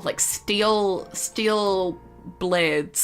So he definitely could have died and been spring trapped IRL. But oh my god, can you imagine like a FNAF game where the dude got spring trapped in the T-Rex animatronic, and the animatronic becomes like a real like a real possessed animatronic? But yeah, can you imagine being trapped in there for like 20 plus minutes? Let's see. If you're too busy, I can edit for you. No, that's no worries. That's no worries at all. I guess I'd like to make this its own video as well, so that without the chat on the side, and maybe I'll you know, feel a little less nervous because no one's watching. But I think if you think this was like a good starting point for presentations, I'd love to do this again. But let's see, next question. Only caught the tail end, but are you familiar with the special effects used in Cannibal Holocaust? I've never seen the movie Cannibal Holocaust, but I've heard it's kind of crazy. Like, honestly, I'm a little bit scared to watch it because I recently tried watching Friday the 13th for the first time, and I know she's a horror fan, she's a movie fan, but she's only just seen Friday the 13th. I know, listen. But I actually had to stop watching it because there's a scene where a snake gets, like, chopped, like, killed brutally by a guy with a machete. And that actually happened, and the snake owner didn't know that was going to happen. And I can't stand animals being used or abused in movie and media. And actually, when I was looking up about that, there's a lot of people online that are really upset by that scene in Friday the 13th. I thought it was just going to be me, to be honest, but I'm glad that I'm not alone. There was like other Reddit forums, and I saw someone mention that there was some bad stuff happening in Cannibal Holocaust as well. So I'm like, I'm unsure about watching it just because I can't stand animals being killed or tortured. Like, you know, kind of love animals. I kind of don't want to see them be killed and stuff. I'll ever think about it, but honestly, I think that answer's no. But I've not seen the special effects used with that at the very least. I just I think my first time hearing about Cannibal Holocaust was when I grew up watching PewDiePie and he played Life is Strange, and there was a guy who like lent Cannibal Holocaust to Max, I think that was the first time I'd heard about it. But thank you for the question. I did a presentation like this for uni when I did my degree too. Yeah, well, I definitely tried to take my knowledge from university to make this presentation. I just I don't know if I'll be able to do, like, so you know how like for example, the images have like these, I think it's called like Harvard style. It's like a Harvard way of doing references. That is painful. It is painful. It is so painful. I don't want to do that again. I can still include where I got the images in the references, but, and obviously still do my research about everything else, but painful. Let's see. If you're too busy, sometimes I love a film for its practical effects alone. Yeah, no, that's fine, and that's totally valid as well. Like, that is just my own personal thoughts. Actually, you know what? I should let me move this a bit further up so that I can kind of like be in the middle. Let's see. Bing, bing, bing, bong. Bing, bing, bing, bong. Okay. Schloot. Here we go. I am an organized and professional VTuber, trust me. God damn it. Okay, but yeah, that's just my personal opinion is about like the whole Cannibal Holocaust thing. But yeah, like with movies like Alien 3 and Alien Resurrection, I wasn't really a fan of the film themselves. I thought they were quite, specifically Resurrection, oh gosh, was all over the place. But the animatronics, oh god. I always do my best to separate each thing in a movie into its own segment. So like, I don't really classify a movie as like a single entity. I class it as like, because like so many different people work on movies, right? It's not like I hate this movie, it was shit. It's like I appreciate it for so like if we talk about Alien 3 specifically, I appreciate Alien 3 for its practical effects, but I wasn't so much a fan of like the direction, and like honestly the setting was kind of meh. But like they're like different entities, right? Like different people are in charge of different things like setting and direction. And the people who direct the movie don't make the animatronics, so... Right, let's see. The hybrid looks so good, even if the movie is lacking. When you say hybrid, do you mean the 2011 version? The hybrid? Can I recommend you check a bad animatronic movie, but that looks like the Xenomorph and the Hunchback of Notre Dame had a baby. Sorry, I'm struggling a little bit to read your message. I think I'm just nervous. Can I recommend you check a bad animatronic movie, but that looks like the Xenomorph and the Hunchback of Notre Dame had a baby? Search Monster in the Closet. I can have a look at that, yeah. When you said Chibi Kera, when you said the hybrid looks so good, do you mean like the hybrid of special effects and CGI? Because in this case, it's just CGI. It was, they made a whole animatronic, but they covered it up with CGI because the director didn't want it. They thought that it wouldn't hold up. Oh no, I meant Alien Ripley hybrid. Oh, I see, gotcha. Okay, yeah,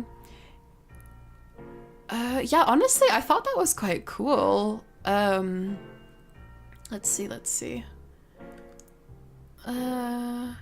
Yeah, honestly, like, I mean, that's part of the animatronics thing, right? Is like the hybrid between Ripley and the alien. I mean, there were a whole bunch of them, right? Like, at one point, Ripley walks into this room and there's a whole bunch of, like, experiments of, like, versions of her. And there was one on the table that's like, kill me and stuff. And they were all very cool.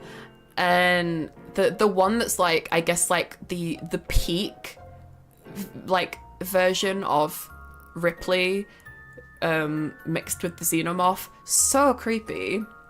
I mean, not just creepy, mainly gory. Like, it's like a skeleton face, a skull face, but it's like also got the Xenomorph-shaped head. You know what's funny? I mean, I guess it's not funny, but for some reason, it was either when I was going to sleep or when I woke up this morning, I got thinking about that scene where we meet that creature. And honestly, I kind of wish we got a bit more time with that creature. Because Ripley kills it, like, almost immediately. She, like, nuzzles it a bit, which is, you know, kind of weird, but, you know, also it's just whatever. I get it. And then she, like, shoots a hole in the window and the creature gets, like, sucked into it bit by bit. And I got thinking of that for some reason. I don't know why. Maybe, like, I could do an ASMR alien human hybrid gets sucked through the window. I don't know how I do that. But, like, I've been thinking about ASMR ideas and I'm like, what if I did one of, like, the scene where Coraline's hiding under her duvet and she's like, got to sleep, got to sleep, got to sleep, got to sleep, got to sleep, kind of thing. Let me write down the name of the movie you suggested, Golden Helm, so that I can check it out later. Check out... Is it called A Monster in a Closet? Monster in the Closet. I'll have a look at that later. Thank you for the suggestion. The older movies are the best. I wonder why they stopped using practical stuff and actually stuck with what they were doing for once. I mean, I think I know the answer. I think the answer is that it seems that CGI was quicker and in some cases less cost effective, so more companies were employing people to... I mean, obviously we love people being employed. I don't know what I'm saying. More people were wanting it in their own movies because they could churn out more movies in less time. Not to say that CGI doesn't take time, because on my special effects course, I also worked on CGI stuff as well. Like, I made a whole freaking CGI squid, and I made like a space pram. I know that sounds weird, but I made a space pram with a little alien in it. And what else did I make? I made an Uzumaki themed piano, and I can't remember what else, but off the top of my head, it's not that I hate CGI, it's just, it's unfortunate that the industry mainly, well, in a lot of cases, CGI seems to be like quicker, so people want to use it more. I don't know, I think it depends per person as well, with CGI, but I think people think, and when I say people, I don't mean everyone. I think some people think that practical effects look aged.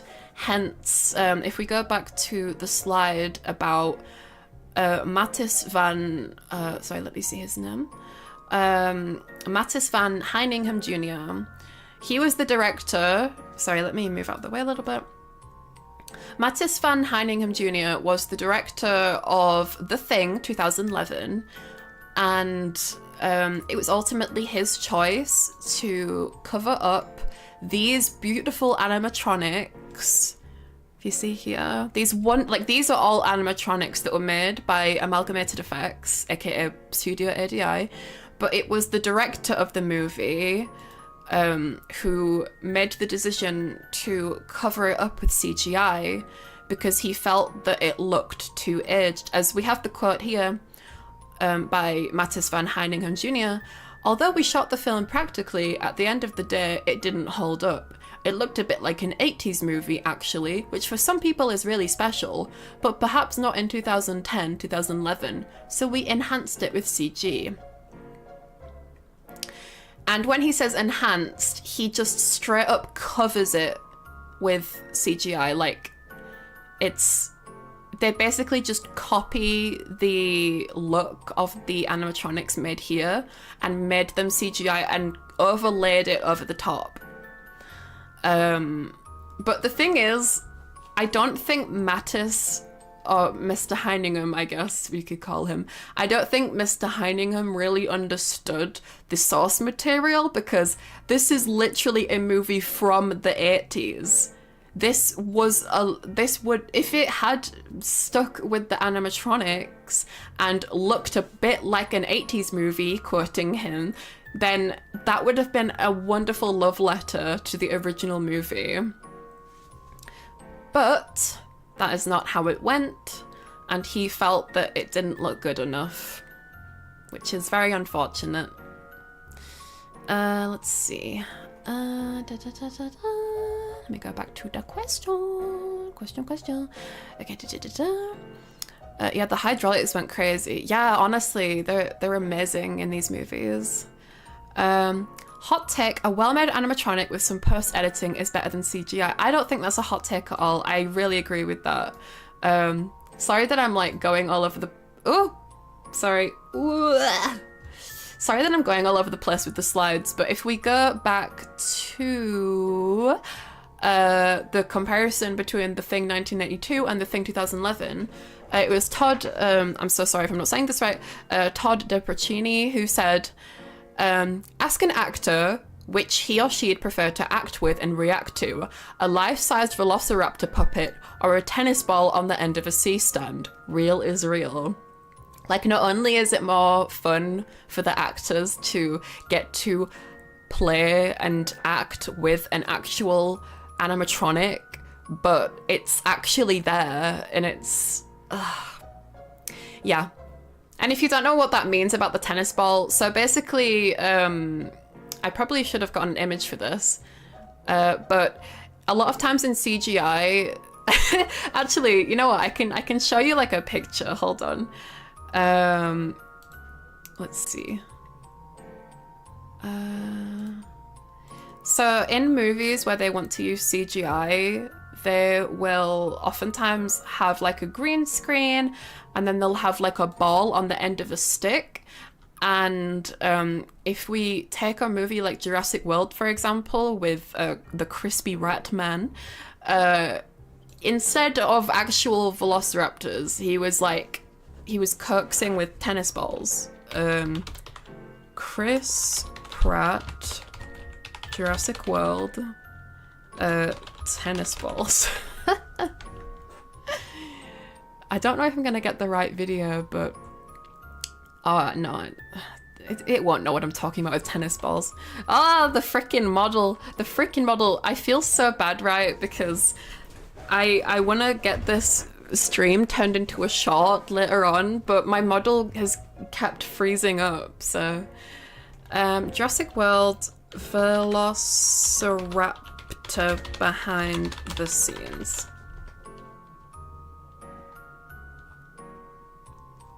Oh wait, they actually...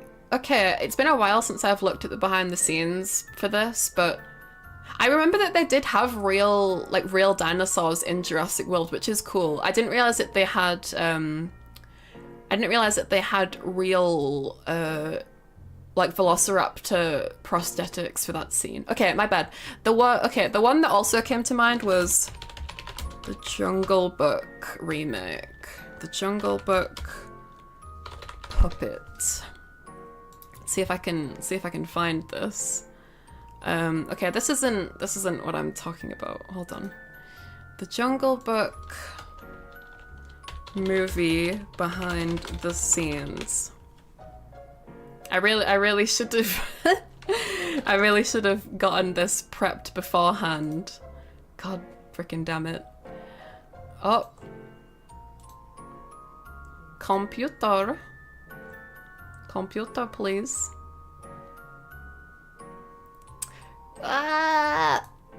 So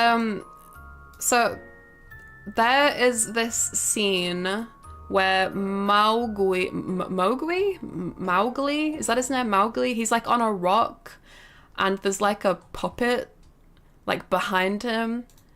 The Jungle Book hand puppet, and he has to as an actor he basically has to pretend that is like a snake. Where is it? The Jungle Book movie meme. The Jungle Book remake meme. I don't know if anyone even knows what I'm talking about. The Jungle Book movie, I think it came out in 2016. Behind the scenes. This. So this is like I can't find a GIF, but basically basically this is sort of what I mean. Like the actor has to work with things like this, and then in post that gets edited out. But that is really not as fun to work with than like an actual like animatronic of a snake. Or I saw this movie in cinemas. I fucking hated it, and I don't remember what this is supposed to be. I didn't like the movie. It was, you know, not the best. Yeah, that's sort of what I'm meaning, that kind of thing. Let's see. Let's go on my slideshow again. Oh, thank God it was just almost. Yeah, don't worry, the guy's okay. The guy didn't get William Aftoned, as D-Man says. I know in Jurassic Park 3 they were going to have the animatronic of the T-Rex and Spino fight, and the Spino animatronic literally ripped the T-Rex apart, forcing them to cut it down, and CGI'd some of it. Oh shit. You know, I watched this video semi-recently where a paleontologist actually talked about that scene with the Spinosaurus and the T-Rex fight, and apparently it's not scientifically accurate. Like, a T-Rex has a way harder bite than a Spinosaurus. So, do with that what you will. But that's interesting that, like, the Spino literally ripped apart the T-Rex when they were doing that. That's interesting. Have you ever made an animatronic? I have, but not like, so I can try show this on stream at some point. I still have it in a box behind me. Or not even in a box. It is right here. So it's quite simple, but it's basically a tentacle. I can share this on a hand cam stream at some point. But basically, I mean, actually, I might even have a picture of it. I don't know if I will, but I can try have a look. But it's basically like a tentacle with like lots of segments and wires, and I made like a whole pulley system, and freaking hell, you get a workout trying to. It's like the length of my whole arm. It's really good. It's very cool. I want to keep it forever because it's like the only real animatronic I've ever made, but it's very cool. I remember someone at my university made like a whole like alien head with like a prosthetic mask that like went like and like moved around and stuff. It was pretty cool. This is fantastic. Share your passion with us. Thank you. You know what I love about recent years content creation is it seems like people just really enjoy watching others nerd out on the internet. Like, I personally also love it. Like, I love listening to video essays and watching video essays of people talk about their passions and about their favorite movies and things that they've noticed about movies and other stuff. But yeah. Right, yeah, the director was taken to court because the public was convinced that he killed the cast on camera. Wait, what? Oh, are you talking about Cannibal Holocaust? Again, I don't know much about Cannibal Holocaust, but that's scary if that's the case. Oh no, yeah, no, actually, now that I remember it, I think I saw that from the Reddit forum about the turtles. Yeah, I don't know how I feel about that. I'm pretty sure Cannibal Holocaust is one of the most notorious ones, right? What, for animal abuse? Okay, well then, you can count me out. I know I said that, sorry, I didn't mean to wink. My microphone is like sort of in front of my phone, so you can count me out. I know I said I want to watch every horror film, but like, or just every movie ever, but like, I don't want to watch a movie that has animals dying in it. That's not my vibe. It was wonderful hearing you talk about something you were so passionate about, Mimi. Ah, thank you. Well, this is the first of many, trust me. I'm gonna talk about lots of things. I know I was super nervous with this one, but I hope it was an okay introduction to the kind of stuff I want to talk about. Let's see. Snakes are precious nameless. People being scared of them doesn't make it okay either, because in the movie, the guy actually, one of the actors actually. If you don't want to hear about me talking about animals getting hurt, feel free to mute until I come back on to this slide. So I'll go on this slide while I'm talking about this. Okay, mute. So in Friday the 13th, one of the actors actually like attacks the snake with a machete, and he chops it. It's like the top of its body off, like its head basically, and it was so brutal. Like as someone who has watched a lot of horror movies and has studied special effects, animatronics, CGI, all that jazz, I was like, no, that actually just looks real. Like, I can tell the difference nowadays. And I looked it up, and yeah, it was just the actor just for some reason killed the snake for no reason. That wasn't supposed to happen. And the people, like the camera crew and like the behind the scenes crew had to hold back the snake handler from attacking the guy who killed the snake, because that was their actual pet snake, and they didn't know that was going to happen. I can't remember what happened with that, but I really hope that bad things happen to that actor. But yeah, that's that. Right, let's see. It may be the first film that did the fake found footage thing, so I guess it has some value to horror buffs and film students, but yeah, not watching it. Yeah, I think found footage is an interesting genre in itself, but I don't want to subject myself to something with animals actually getting hurt, you know? Like, I don't want to give that the time it wants. Flashbacks to my university dissertation. Yeah, that's what, when I was doing the references for this, I was like, oh my god. I remember when I'd spend hours and like overnight sessions at the library at the university just doing references. And references are important. You've got to cite your sources and reference shit properly.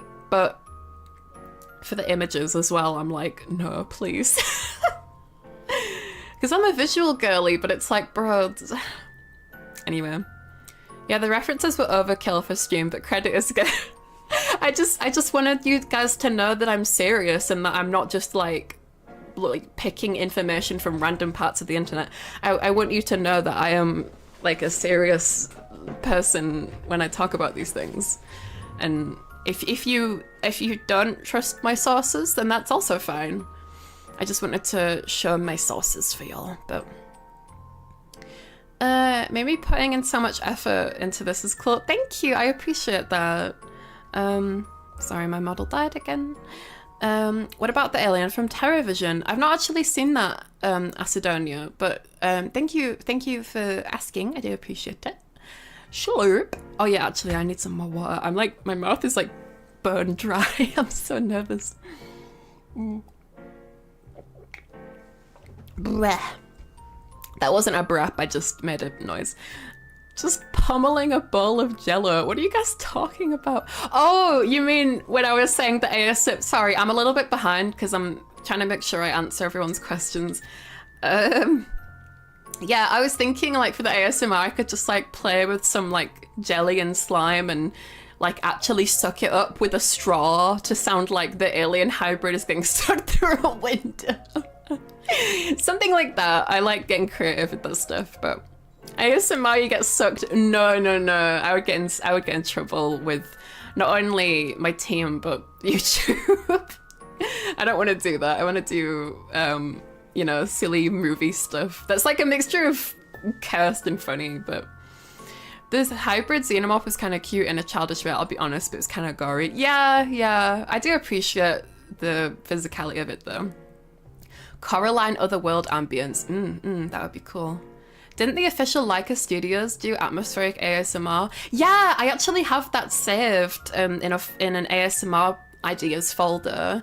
The official Leica YouTube channel did a little YouTube short where it's the other mother cooking breakfast, and it's like really nice like ASMR sounds. And I wasn't really into ASMR before, but I'm learning to like really appreciate it. To be honest, thanks Sarah for that, because having a gen mate that does ASMR has really made me want to learn more about it and try it out myself. And honestly, so Sarah's dealing with some issues with YouTube right now because for some reason YouTube is so god awful about people that do ASMR content. I don't get it. I do not get it. And it's like, I really hope that she manages to get through the system okay, because fucking hell. Let's see. CGI squid seems on brand. Yeah, it was a colossal squid as well. And I would spend hours and hours, days and days and days, sculpting every single tentacle on this colossal squid. I spent so much time on that. And you know what as well? I couldn't even render it in ZBrush, which is the software I used to sculpt it in, because it had so many polys. Probably not as worse as like, what's that one game that people meme on? That people like say is a terrible example of like polygraphy, but like polys in video games. Garden of Banban. It probably wasn't as bad as Garden of Banban. The video game kind of stuff. But I mean, this was like a highly detailed squid, so I think that makes a little more sense. But I had to render it in Photoshop, I think, not ZBrush, because ZBrush couldn't handle, it was like millions of polys, but like makes more sense for that than the Garden of Banban creatures, I'm gonna be honest. Oh, I start to feel a bit dizzy. In Alien 3, they managed to make the xenomorph look CG in some scenes, even though it's not. Yeah, I noticed that as well. Like this, in Alien 3, there's some parts where like the alien is chasing the prisoners around the hallway, and it looked so bad. I'm so sorry, but like it looked really bad. You telling me that that wasn't CG? Oh. I thought that was just really aged CG. Okay, interesting. I'll have to rewatch it and pay closer attention, but it just looked like really bad CGI. Like almost as bad as the Scorpion King, but let's see. Absolute bozo idea, Mr. Van Heiningham. I know! What a tit. What an absolute tit. Why would you direct a movie that was a pioneer for practical effects and animatronics and then be like, yeah, I think this looks like too practical effectsy. I think it looks too 80s. I think we need to modernize it. And it's like, what are you talking about? What are you talking about? Enhance is a poor choice of word. I know. And I'm not exactly sure if this is the case. I can't remember, but I believe that the people who made the animatronics didn't know that their work was going to get covered up until they actually saw the movie in the film premiere. Can you imagine? Sorry, I laugh in bad situations. Can you imagine like you worked so hard on something like that and then the person who's like the head of the team just deleted it from... It's like, you know, like a stream recently, I was talking about how I grew up watching the movie Dead Silence, and in the bonus features there's a section of deleted scenes. All of them are of this character called Boz, and I was like, who the fuck is Boz? Boz was a character that just got straight up deleted from Dead Silence. Because all of the deleted scenes are just his scenes. Can you imagine?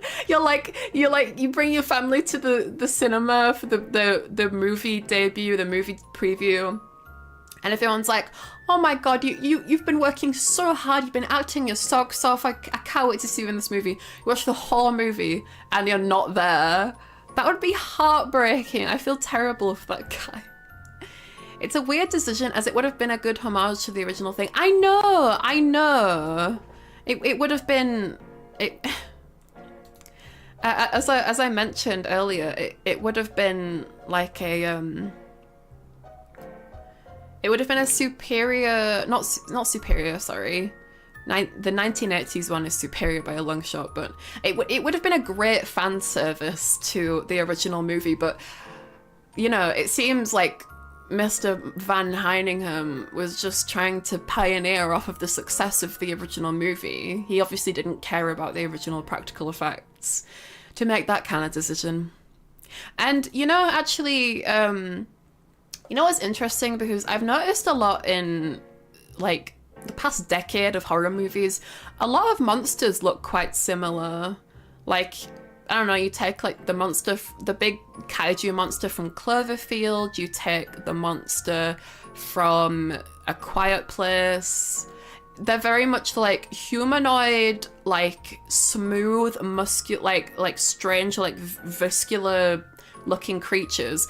And the reason why a lot of monsters nowadays in movies look kind of similar is because CGI artists are told to look at other CGI artists' work by the directors. If the CGI artists had their own choice, I'm sure that we would have vastly more creative monsters in CGI. Because as I said, I don't hate CGI.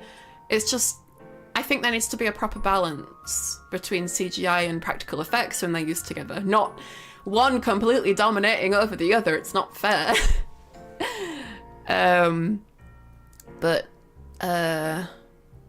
Yeah, and the directors often give stupid advice. So, unless they're a good director, which, you know, is far and few in between. But let's see. It would have been more faithful. It would have been more faithful. Yeah. Excuse me. Did you mean Chris Pratt balls? No. Like, I must be thinking of a different movie, but I swear I'd seen behind the scenes footage of Chris Pratt, like, with his arms outstretched with the velociraptors, like, hey, stop, kind of scene. But, like, it was a tennis ball on a big metal rod instead. I don't have it prepped, so I can't find it, but some hold up better than others, but you can't beat good practical effects. I know, because the thing is, right, is like people aren't stupid. You can tell the difference between something that's real and something that's not. Like, I think even with how advanced CGI has become nowadays in both films and media and video games, you can still tell what's real and what's not. But I think people are too focused on things looking real. Things like you remember things that stand out and are stylized. Like I really think that art style is vastly more important than realism. I don't think that just because something looks more real that it's better. Hence, like, the jankiness of animatronics and stop motion. That's creepy as shit. Y'all ever seen the movie The Grudge where Kayako frickin' crawls down the stairs and her body's jittery as hell? That shit used to give me nightmares. And stop motion and animatronics really replicates that kind of movement. And like Sadaka from Ringu, like I mentioned as well. Sorry, I'm not trying to compare the two monsters, I just... Let's see. I keep losing my place in the chat. They cloned dinosaurs just for that movie. Let's see. Boo to live action remix of animations. Yeah, legit. Ugh. I only went to see The Jungle Book because my sister and her family were going, like my nieces and stuff. So I was like, sure, that'll be nice. So yeah, but I really wasn't a fan. They like remade the song by King Louis, you know, the one that's like, ooby-doo, I wanna be like you. But they tried to make it their own thing, and he just kind of swings around the room and he's like, ooby-doo, I wanna be like you. And like they tried to make it their own thing, but it really didn't work. It was bad. It was bad. Did you make a knife-wielding tentacle? I did not, no. I really tried to make it flexible enough so it could hold something, but like, Jesus Christ, you've got to use all your arm strength to work this thing. When I'm actually going to be able to get a proper mount and a ring light semi-soon. So I'd love to do a hand cam stream where I actually show you guys the tentacle. And I can show you some of my other special effects projects too. Where I just remembered that I binned one. I binned one of my projects recently just because I didn't like it. It's okay, it's alright. It was a stop motion puppet though, so I feel like you guys might have liked that, but oh shit. Well, I think it's gone forever now. God damn it. I just didn't like it because I made it in a time where I was going through really bad mental health. I literally dedicated the project to mental health awareness, and it has like the numbers of mental health lines on it, and I was like, I can't look at this anymore. Let's see. I'm a little behind, but yeah, definitely not accurate. Rex was more stronger. Yeah, the bite strength of a T-Rex was apparently way stronger than a Spinosaurus. I don't have a question right now, but have a good day. Thank you, Crazy. Thank you. Yeah, if you guys have any questions about the presentation at all, feel free to throw it in there. But if not, that's also cool. We can just chat. I just don't want you guys... I feel bad if there's any questions and I'm just talking about random stuff. But thank you. Got enough passion in you for a presentation about movie monsters? Yeah. Yes. I don't know. What would I specifically talk about though? Oh, because there's so many movie monsters. Like, do I talk about a similar theme? Like, why were these creatures designed this way? Or, there's like, I don't know, what would I title it? Because for a project, you got to kind of think of the title before you actually like make it, right? Because otherwise you'll get to the end and you're like, what do I title this? What is the common theme between these things? I think it's interesting seeing other people be passionate about what they enjoy. Thank you, girl. I do appreciate that. I love listening to people being so passionate about their hobbies. I watch more video essays than actual TV these days. Yeah, same. And honestly, like, I saw a Drew Gunn video recently where he was complaining about people making videos really long nowadays, but I love that, honestly, because it takes me so fucking long to find a video to watch while I'm doing work and stuff. And if it's really short, then I've got to take more time to find another video and so on and so on. But if a video is like 40 minutes to an hour or longer, I fucking love that. Because it's great background noise so when you're doing work or chores. And yeah, honestly, I want to do that myself. I'm trying so hard. I have video projects in the works. It's just they're so long. They take so much effort. Like if I tell you that like this project had a lot of effort put into it, think about like a fully video edited video. I'm being hard on myself basically, but. Yeah, me too. I definitely watch more video essays than actual TV programs. Let's see. Would Muppets and general puppetry count as animatronics? I guess only if it has tech support.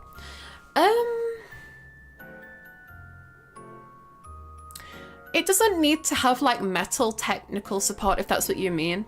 I think, I mean like, Muppets are like their own genre puppets, right? But like I'd said that is in like the same family as animatronics and stop motion, right? Like puppets have a skeleton within them. Like it's not necessarily made of metal, but it's made with like foam and oh my god, my model broke again. It's not necessarily made with metal and things, but it's made with plastic, sometimes wood, and foam and whatnot. But I mean, they're just their own thing. They're puppets, but they are very similar in the way that they are. It's kind of awkward because it's like how you'd. It's like I'm trying to think of an analogy. So like if you have like a pencil, right, that does draw stuff, right? But if you have like a biro pen that has like fluid in it and it still does the same thing as the pencil, but it has different workings within it. Like the pencil has lead in it or graphite and it's more like, you know, am I about to say a pencil is more what's the opposite of digital? You know, like clocks are digital and they're also I can't think of the word. But yeah, so like an analogy for it could be like how, like for puppets and animatronics, they both do the same job basically. They both are like they're like visually fantastical creatures that are operated using a system of pulleys and mechanisms within them, but you could compare the puppet to a pencil and it's got lead in it, and a animatronic to like a whiteboard pen. It's got like fluid in it, but they both basically do the same thing. It's just a little different. Sorry, I feel like I have a tendency when I feel like I'm not explaining things properly to try and make it into an analogy, because I'm someone who kind of I'm more of like a kinetic learner. I like learn by doing. So like if I'm not explaining something right, I feel like if I make it into like a more physical, practical example, that can help sometimes. Helps me sometimes, but when I found out a rumor about the behind the scenes of Milo and Otis Asda, I don't want to know. I'm sorry.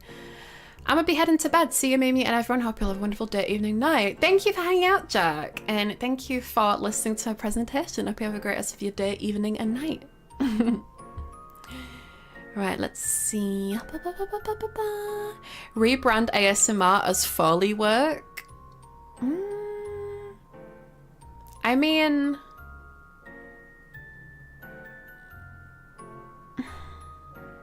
The thing is though, is like ASMR it's solely audible, right?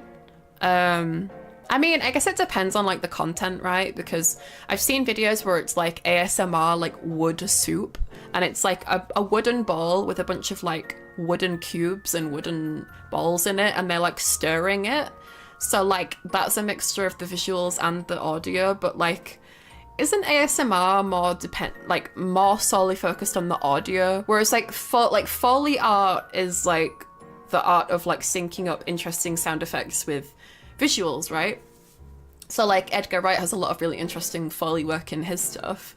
I can't remember the name of the Foley artists that he works with. I do apologize. Excuse me. But just off the top of my head, I've always thought he has really interesting Foley work, but that is like visual syncing up with audio whatnot, and like the scenery, whereas like a lot of times in ASMR you kind of had to like not look at the video or like close your eyes to like imagine the scenario.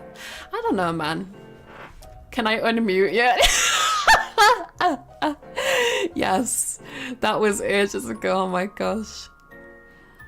You can't breathe on YouTube anymore. I know, like the part that Sarah got in trouble about is her ending screen, and it's very obvious that a YouTube bot has just flagged it for no reason whatsoever.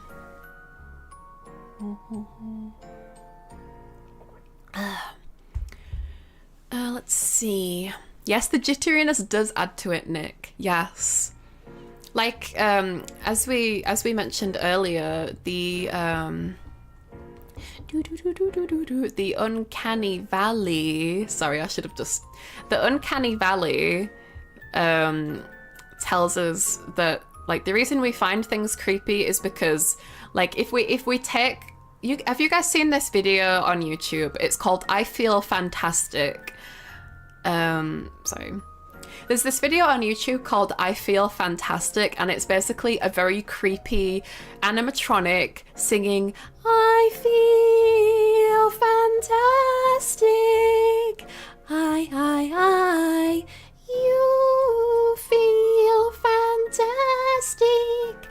And people have been very creeped out by that, and many other videos like it, because it's like at the time people were made up stories about it, like this is like there's actually a dead woman in that animatronic, and like why is it in like a weird hotel room, like is there a murderer involved, stuff like that. Because the uncanny valley tells us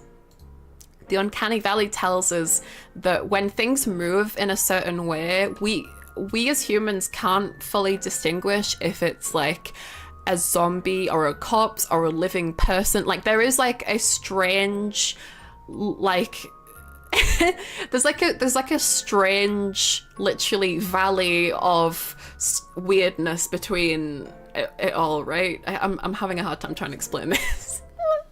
Just look at the diagram. Look at the funny pictures. But yeah, I think it really adds to it, honestly. I mean, like if we look at these examples I showed earlier, the one on the left isn't even from a horror movie. That is from a movie called Rudolph the Red-Nosed Reindeer that is a stop-motion movie. But people watched that growing up and they were genuinely terrified because of the jittery movements of it. And although it's not an animatronic nor stop-motion, if I move to the side, we have here Sadako from Ringu, and they specifically filmed it in a way that would make it look very uncanny. They recorded her moving backwards onto, so like this footage is backwards. They recorded her walking backwards and then getting down onto the floor, and then for the final film they reversed that footage so that it would look almost uncanny when she's walking towards this man at the end of the movie. It's interesting. Gosh, when I'm nerding out, I run out of breath. It's a lot of energy to be a nerd, let me tell you. Need to head to bed. Thanks for the presentation, Mimi. Yeah, no problem, Gray. I'm glad that it was nice to listen to. I hope you have a great night time, a great bedtime. I don't know what I'm trying to say. Analog, that's it. So like puppets are more analog and animatronics are more digital, I guess. But they both basically do the same thing, right? A pencil and a biro pen or a whiteboard pen. Although they have different inner workings, they both basically do the same thing. And they're kind of like within the same family, right? Like in your pencil case, you'd have a pencil and like a biro, right? I don't know. Let's see.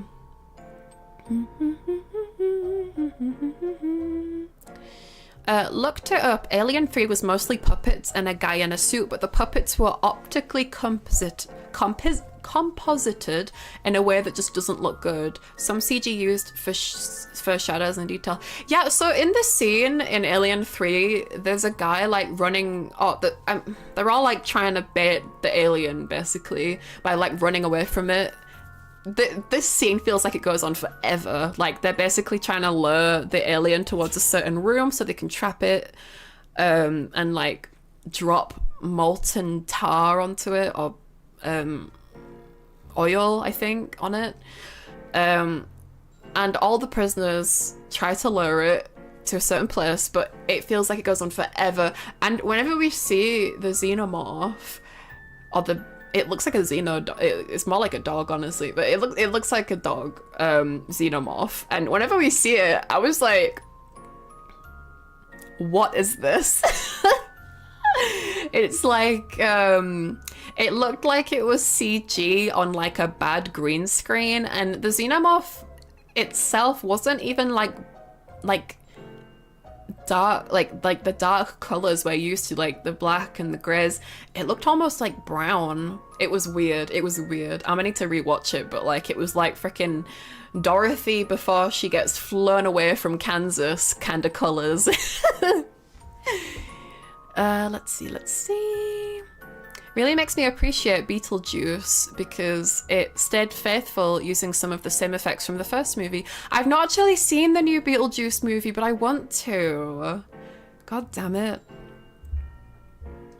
They were like giving away cool popcorn buckets as well, but I didn't have the finance to go. I'm really trying to organize like being able to go to the cinema monthly, so to add to the content. I think because I only debuted like 2 months ago, we're still working things out. So it's gonna be a little bit, but thank you for your patience. I really want to see that movie though, because they used the same actor for the little girl, right? What's her name? She played the mum in Stranger Things. She is pretty sure she's the android girl from Alien Resurrection. I can't remember her name, but great actor. Oh my gosh, thank you for the raid. Akunit? Am I saying your name correctly? Hello, Akunit. Welcome in.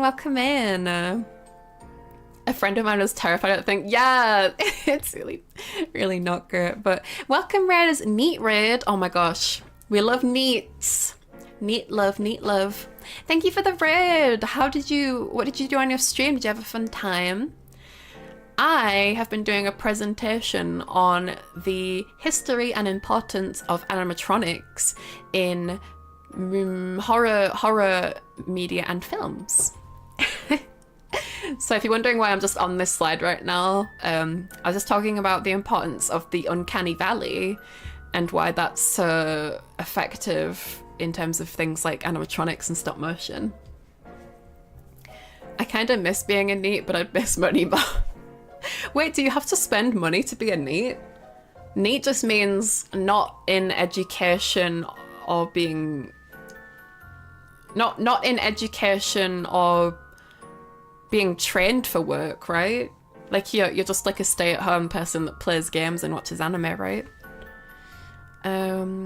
Winona Ryder, that's it. Thank you, Alaska. Yeah, it has a weird green hue as a result of whatever process they used. It doesn't look present in the scene. Arguably, they show it too much as well, even if it did look better. I mean, like, I don't mind I don't mind an animatronic being shown more. I think it's just specifically for Alien 3, the alien, whenever we see it running down the corridor, I can't stop thinking of that scene, and it's chasing the prisoners, it looks bad. Whatever the process they used was bad. Uncanny Valley is really cool. Super interested in this presentation. Thank you, Aku. I appreciate it.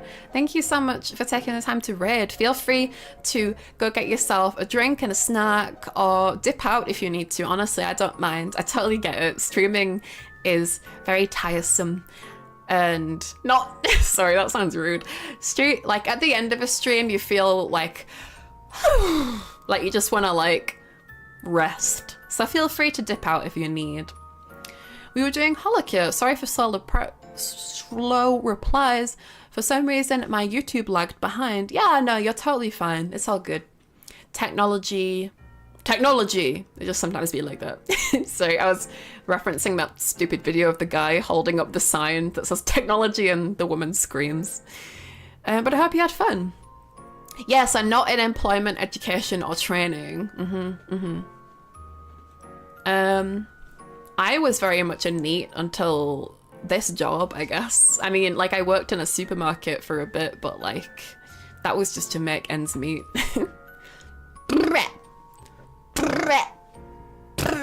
Sorry.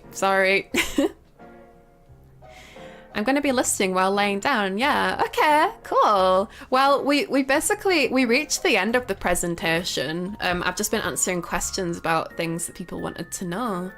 Let me go back here. Bing bong bing. Let me go back to this little slide. But yeah, I mean, this has been fun. I feel like I don't know. Do you ever feel like you were just like born to like talk about a certain thing?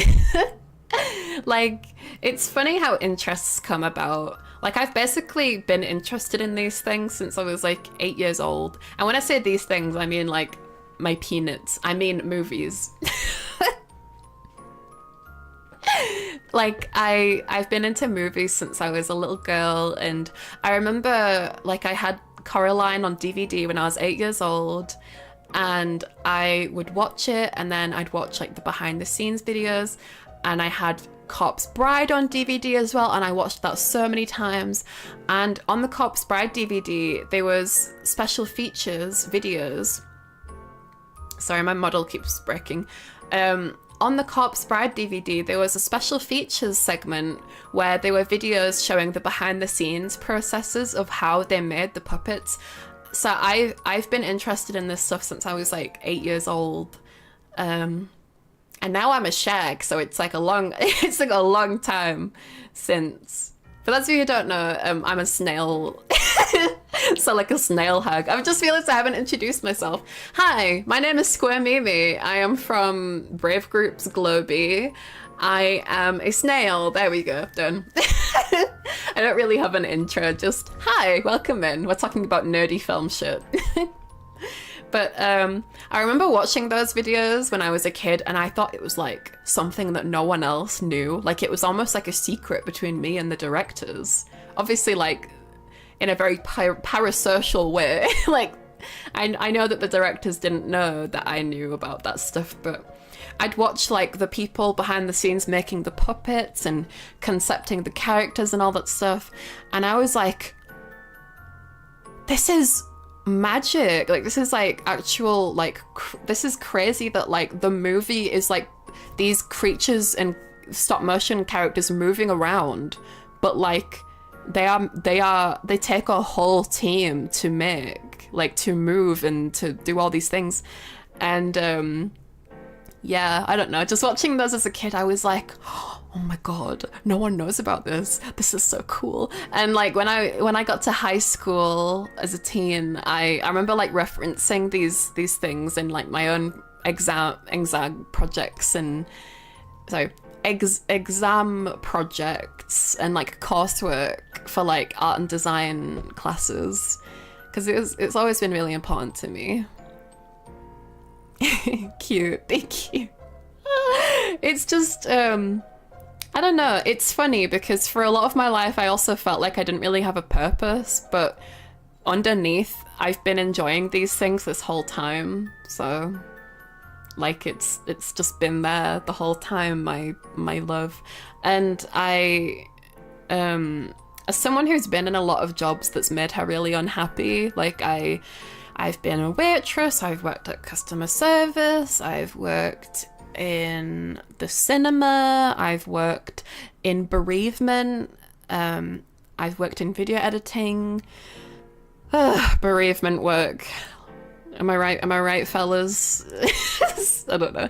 But I truly believe that you should be in a job that you genuinely love. And I know it's not easy enough to say that. Trust me, as someone who's been in a lot of fucking jobs just to live and exist and make ends meet, it is not fucking easy. But if you can ever get to the point in your life, like I wish the best of luck to everyone to pursue their true hopes as a job. Because, I mean, I love being a VTuber. I feel like it's a culmination of me just loving nerdy stuff and loving to entertain for a long time. Like, I studied drama in high school and all that stuff, but like I also just love to talk about the things that make me happy. And I don't know if I'm going to do this forever. I'd love to do this forever, and I made a promise to you guys that I want to do this forever. But who knows what VTubing is going to look like 10 years from now. In 10 years from now, I might be like an Annie-tuber. I don't know. So true, breasty. What? Bro, you can barely see my breasticles. I am canonically like a G cup though. Or a H cup. One of the two. You can't really tell because of my coat, but Schloop. But I think if you can like have your work be something that makes you happy, then like I know since being in this job, I feel like I've been a happier person because I'm too used to my work being like something that makes me sad and something I have to dread. But I have unintentionally spent hours like hyper focusing on things for stream just because it makes me happy, and I'm not used to that. I'm so used to being like, right, I've got work later, let me just not do anything for the whole day because I'm dreading it so much. But I don't know. Everyone's different, right? Like some people just are like, hey, the job pays the bills, that's all I need, and that's fine. That's totally valid as well. Sorry, I don't mean to keep winking. My camera's like, my phone is like near my mic, so it keeps blocking me. But yeah, everyone's different. Like, oh, for God's sakes. Everyone's different. Like some people just want to be in a job that pays the bills and that's all that matters to them. And that's totally valid. That's just my personal take is, you know, if your job makes you happy and you're happy in your daily life, like taking care of your mental health and your humanly needs, then I think that is a great contributor to a happy life. I only debuted like 2 months ago and I'm already a lot happier as a person.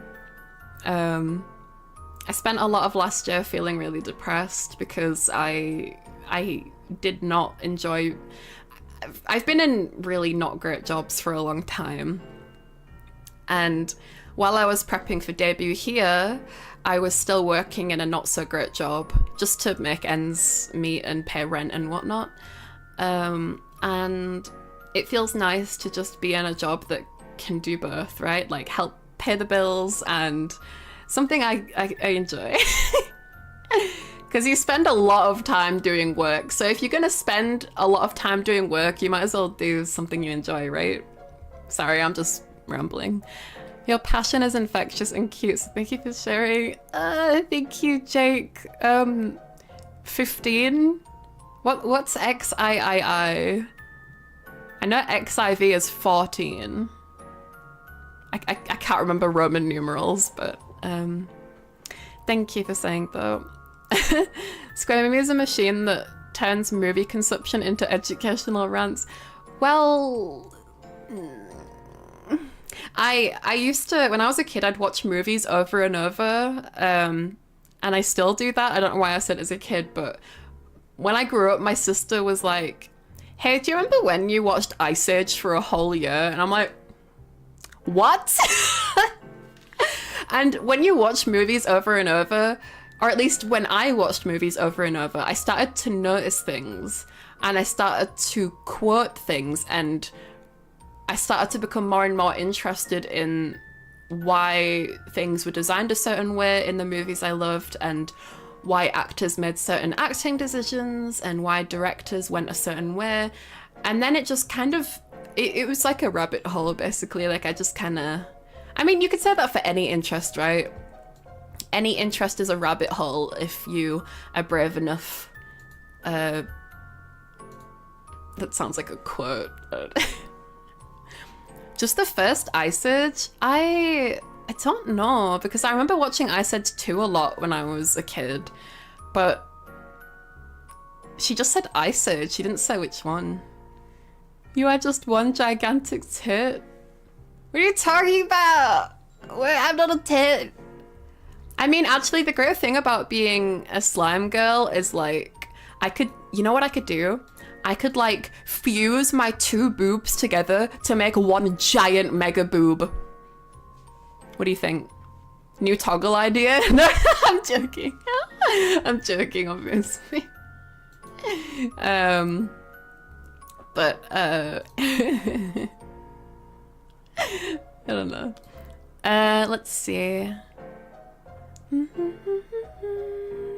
I want to believe VTubers will still be there in 10 years. Oh no, yeah, I didn't mean VTubers won't be here in 10 years. I meant, like, we've evolved so much in such a small amount of time that in the future we might be called something different, or like, I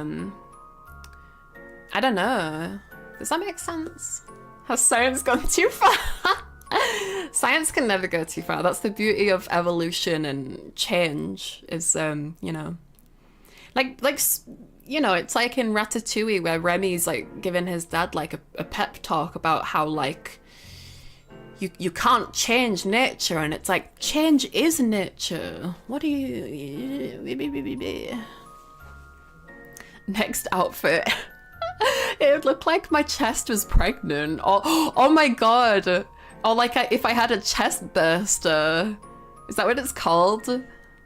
Because they don't have like canonic names in the actual movie, but the fans call them things. Like how we have the face hugger and the chest burster. Those are all just different stages of the xenomorph alien. But like in the actual movies, they don't call them that. Maybe it becomes the blue ball.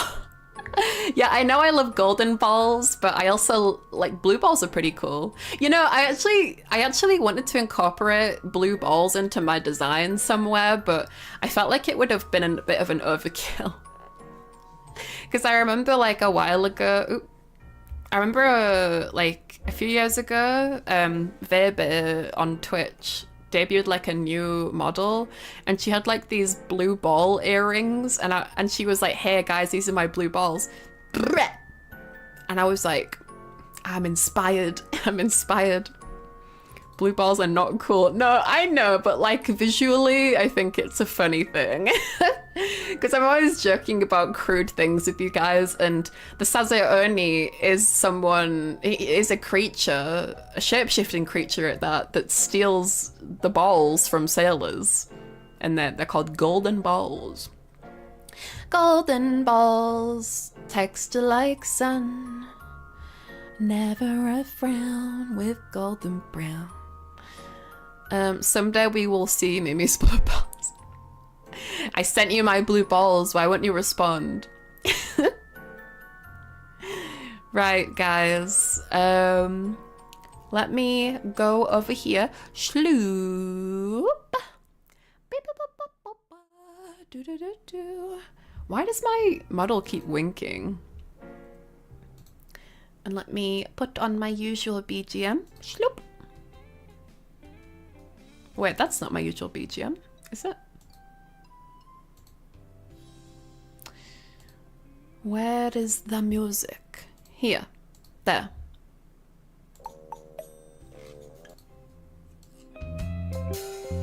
There we go. That's my BGM. Okie smokies.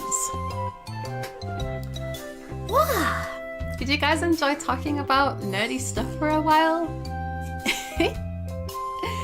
I know I did, but you know, obviously it's my stream, so of course I'm gonna enjoy what I'm... Well, I mean, I'd like to hope that people enjoy the things they do.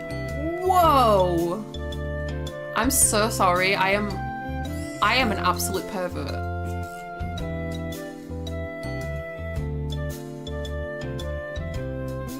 Jesus Christ. I was still on YouTube from when I was looking up about if Crisp Rat, the Crispy Rat Man, if I could find footage of the him like with the tennis ball on the stick that I mentioned earlier, and pardon, oh sorry, is my BGM a bit loud? There. I'm still on YouTube from earlier when I was looking up footage for behind the scenes of Crisp Rat interacting with like the dinosaurs behind the scenes, and it recommended me a YouTube short of like the actors now, and the redhead girl has huge boobs. Oh my god.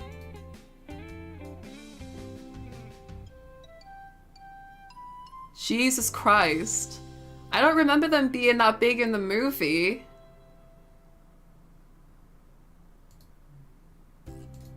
God damn. That is like...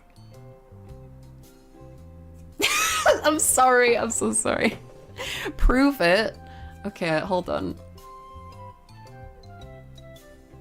Don't be too weird though, okay? This is a real lady, okay? I couldn't help but notice her chest.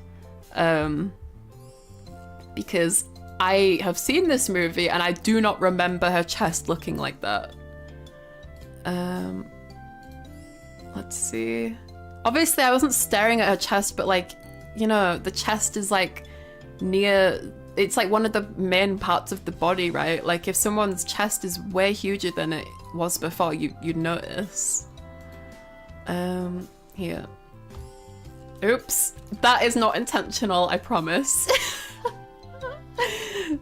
So this is what it says she looks like now. Well, near now. So this is what she looked like in the movie, I think. I guess. And then this is her now, and I'm like, does this top just like really emphasize her boobage? Gosh dang. Good on you, lady. Good on you. I don't remember her name. To be honest, I thought her acting wasn't the best in Jurassic World. Sorry, lady, but you've got nice boobs at least. Looking respectfully. I mean, like, I'm just looking, you know. It's just pretty. I'm appreciating a fellow lady, you know. BGM a tad loud. Ooh, I am sorry. Let me turn it down a touch. Bing, bing, bang, bang. Is that okay?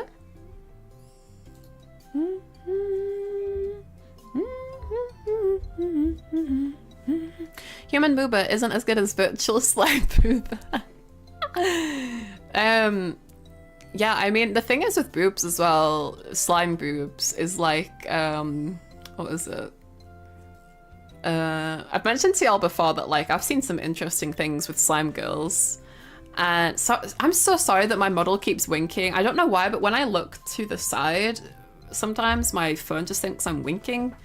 I think I'm gonna need to ask Alicia for some help later, because it's still broken, my model. I think it's just the software. I don't understand software. It's confusing as fuck. But what was I saying? We should end all streams like this. What about talking about boobs? To be honest, I do just close one of my eyes when I laugh sometimes as well. Or like when I rap, I close one of my eyes sometimes. But what was I saying? I don't think there's anything wrong with appreciating the human body, you know? And I'm like, wow, those are pretty boobs. That is a pretty chest. Like when I play Nikkei, I'm not like, sometimes I'm like that. But most of the time I'm like, this game is good. I appreciate fellow ladies, you know? I love beautiful women, and I love beautiful women that know that they're beautiful. She's smuggling dinosaurs. A Brachiosaurus.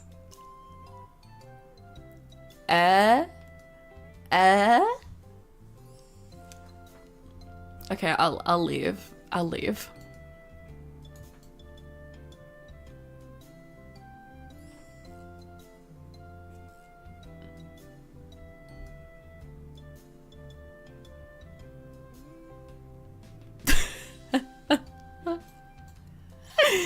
You guys say like punny jokes sometimes. I wanted to contribute, but I can't. Ugh. I cringe really easily, so. Thanks for the street. No! I mean, like, I might be ending soon just because my throat's starting to hurt a little bit, but.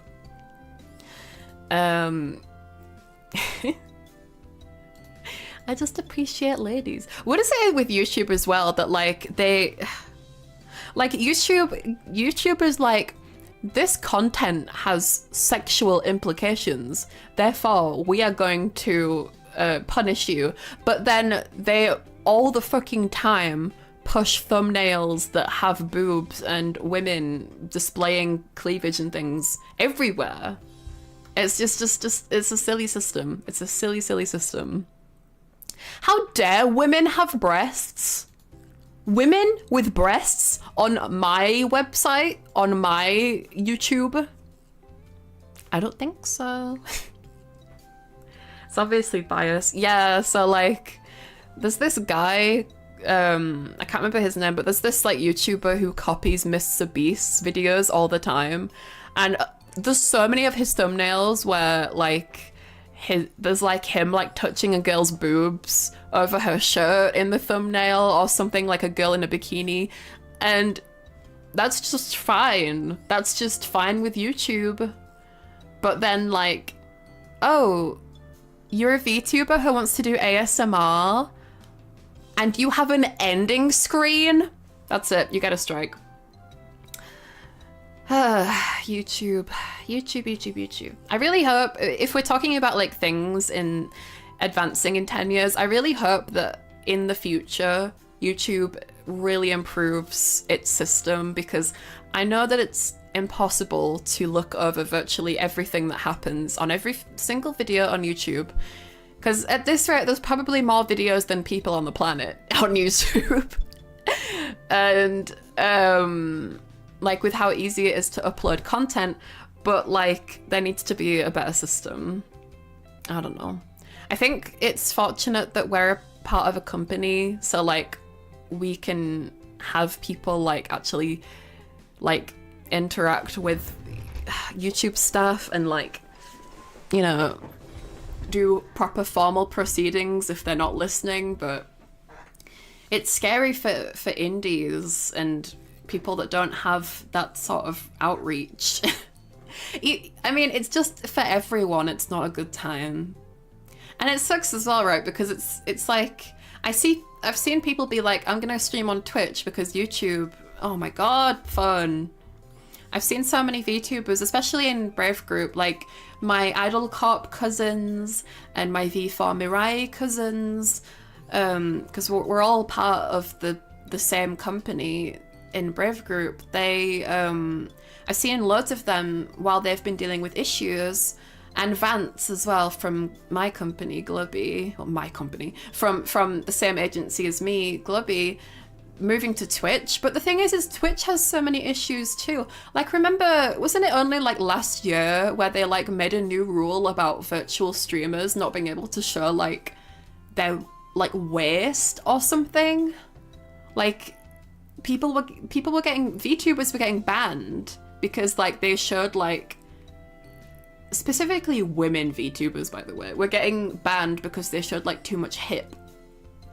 So it's like, you have problems on YouTube, you go to Twitch, and then Twitch gives you problems, so you go back to YouTube. And it's like, I know that there's other streaming places, like I've heard of Irium and other things, but like the thing is they're so new. I'd be so scared to stream on them because I don't necessarily trust them because they're such a new service. With how Twitch and YouTube have been around for a while now, I feel like I feel a little in better hands just because it's been around for a while, but it's really complicated. It's really complicated. And even actual sex is set up on YouTube's educational grounds, but silent. And yeah, I don't know, man. It's silly. It's silly.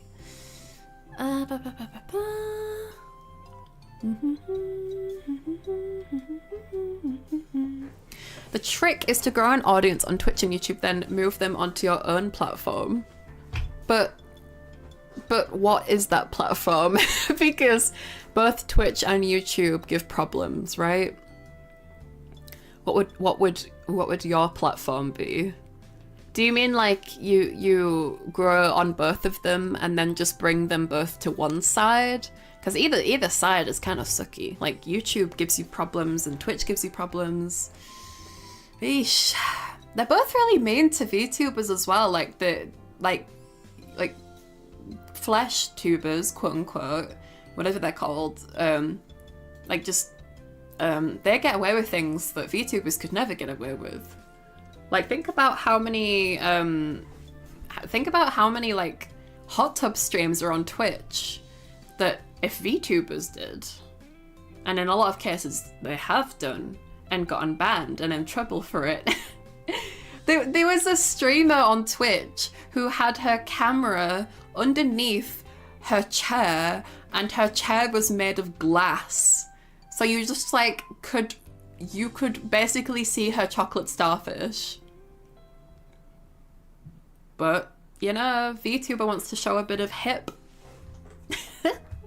How did we get on this topic? We were talking about nerdy stuff and now we're talking about this. Twitch has problems too, but it's mostly against LootTubers I see. Yeah. Thing is, it's frustrating, right? Because, like, I don't know. I've been called a LootTuber, and I'd argue I'm not a LootTuber at all. I don't want to be put in any single box, but because I have a crude humor and I like to talk about certain things, people refer to me as having NSFW content and that I am a LootTuber, but it's like... Warning! Warning! Woman talks about semen! Warning! Like, in this day and age, is it really that difficult for people to comprehend someone just talking about, like, balls and semen? Like, my management were fine with my design. Why is it that, like, because with the Saze Oni, why is it, like, I don't know, why is it people can't handle me talking about, like, sexual stuff? It's not a big deal. You're just quirky. I mean, whatever you want to call it, I just talk about whatever makes me laugh. And the human body is funny. The human body does funny things. It's like when you die, you shit yourself sometimes, and I think that's funny. I mean, like, you know, in a morbid way, but... Wait, who the hell said that? You seem like a wholesome one. I wouldn't say I'm wholesome. I talk about all kinds of things. Like, I can talk about wholesome things and mental health and whatnot, but I just talk about whatever comes to mind. I can talk about sex and porn and movies. I don't know, freaking Hatsune Miku, all kinds of things. I may be 2D, but I am a 3-dimensional Saze Oni. With many interests and points of conversation that I like to talk about. But if you're asking specifically who said it, I can't remember. And even if I did know, I wouldn't want to name drop them. But take, for example, when around Christmas, people bought me a bunch of things from Throne. And someone bought me like a big, like a big dildo sword that I think is fucking hilarious. And I saw it and I was like, I want to swing this against the wall. And you know, when I was doing my zombie lobotomy ASMR, and at one point you heard like a heavy thing hit the ground, and I was like, oh sorry, my arm fell off. That was actually me dropping the big dildo sword as like ambient noise for the special effects audio of my arm hitting the ground. It's quite large. I don't know how large, but I want to swing it against the wall. It's currently just like resting on my bookcase, but it's very funny looking. It's like it's like a legit sword. It's hilarious. Can I just say, all the dildos that y'all have sent, I have not used. I have just had them on display. Especially the tentacles. Because some people have like sent me tentacle dildos. I just think they're beautiful. Like, as someone who has worked with silicone and like sculpting things at university, I have just been like looking at them and examining all the detail that went into sculpting them, and I don't want to do anything sexual with them because they're just so beautiful. Hey, you know, when we do the hand cam stream, I'll ask my managers beforehand, obviously, but I'll ask them if it's okay if I can like show the tentacles on the tentacle dildos on stream, because I don't see a problem with that. Like, they do not look sexual. They're just like tentacles, right? But while I'm showing my animatronic tentacle, we could look at the tentacle dildos as well. Because I mean, there was this YouTube group called like not Chop Suey. They used to be called the Creatures, and then they called themselves something different. They had like a shelf behind them in every single video of like these like bad dragon dildos, and I think they're like really pretty to look at because they're in so many different colors and they're sculpted so beautifully, and I just want to look at them. I think they're really cool. As someone who spent a lot of time sculpting tentacles on my colossal squid at university, on my CGI course, I look at these tentacles and I'm like, it's beautiful. ASMR law. Yeah! See, I was worried that people would hear the arm drop and be like, oh, Mimi's back with more scuff. But no, I planned it. I planned it out. I dropped the dildo and pretended that it was my arm falling off because I was a zombie. Let's see. But did you name each one? It's important to give names. I haven't named them, actually. To be honest, I really struggle with coming up with names for things. Hence my huge, enormous, big fucking list of names for myself and for you guys. I feel like I'd need help naming them. Because I'm really precious when it comes to naming things. I don't want to name it something that's like basic. I don't want to name it something that like doesn't have any meaning to me. I like it to have a reference in there to something. I don't know. I get so precious about it and it's frustrating. Cow Chop, that's it, yeah. I didn't watch Cow Chop a lot, but when they were around, in a lot of their videos, Cow Chop, they had like a shelf behind their sofa, and the camera's facing their sofa a lot of the time. They have this shelf behind them that's littered with, that has like a bunch of like tentacle dildos on display, and they're beautiful. But obviously I'd want to check with my management to make sure that that's okay. Yeah, we could just have like a whole tentacle dedicated stream. Show off the animatronic tentacle I made, show off the tentacles you guys sent me, We can even like look up some videos of tentacle animatronics. Oops. Tentacle animatronics to end it off. Let me write this down. Let's see. Ask management if I can do a hand cam. Oh, hold on one sec. Oh, my ears hurt. Ow. Do you guys ever like wear your headphones for so long that your ears ache?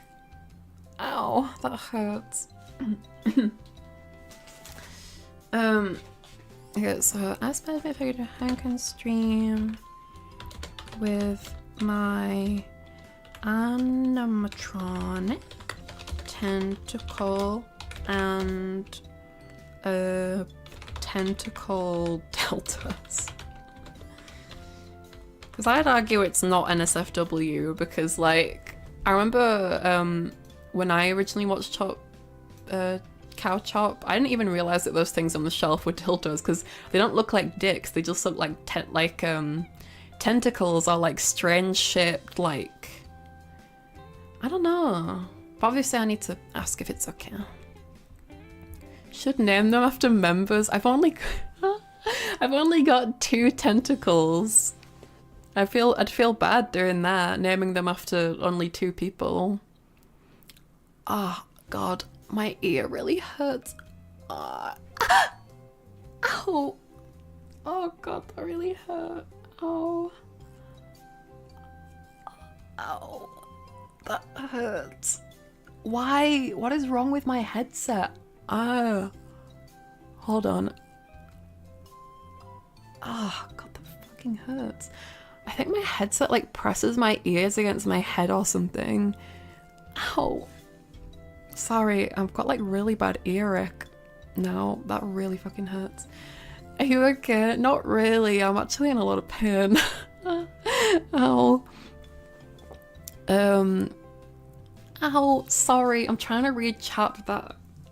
Ow. Oh my god. Ow. 1 second. I'm trying to like gently massage the side of my head.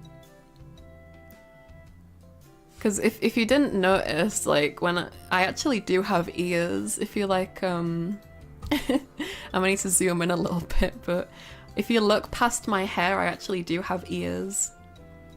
Hold on, let me, ow! Oh my god, ow. That's the wrong one. Okay, you can't see from there. Okay, never mind. I thought I had to. Ow! Sorry, talking is making it hurt because when you talk, you move your jaw. Ow! But yeah, I have ears. I have ears, and they're in a bit of pain right now. Ow! Ow! Earache fucking sucks. I don't get it often, but Jesus Christ, I think I need to speak quietly or something, or like not open my mouth as word. I have a really low tolerance when it comes to pain, so even if it's just a little bit of pain, it really hurts. The headphones are holding her head together. Oh my god, you know what would look so cute if like what would headphones on me look like? Would they squish down my little... Ow, ow. I shouldn't have done that. Would they squish down my little side thingies? My little... I don't know what you call them. My little bloopies on the side of my head? Or would they, like, be shaped in a way so that they kind of cup the bloopies? Ow. Women have high pain tolerance. Wait, voice changer confirmed? What? What are you talking about? Also, I just said I don't have a high pain tolerance. What do you... I tell you I have a low pain tolerance and you don't believe me? Also, what do you mean voice changer? Did my voice go like a bit lower than what you're used to? Oh my god, woman's voice can go low. Oh my god. Oh my god, crazy. You know what's hilarious, by the way? This is a little tangent. But you know what's really funny is people that are new to VTubers joke all the time about, oh, this is clearly, ow, sorry, my ear, ow. They joke all the time about like, this VTuber is clearly like an old, disgusting fat man using a voice changer and pretending to be a cute anime girl. But there is only like actually one instance of that being true, and their community knew that they were like a dude behind the cute female VTuber. Just joking. Well, you say that, but it's not a funny joke. Jokes are supposed to be funny.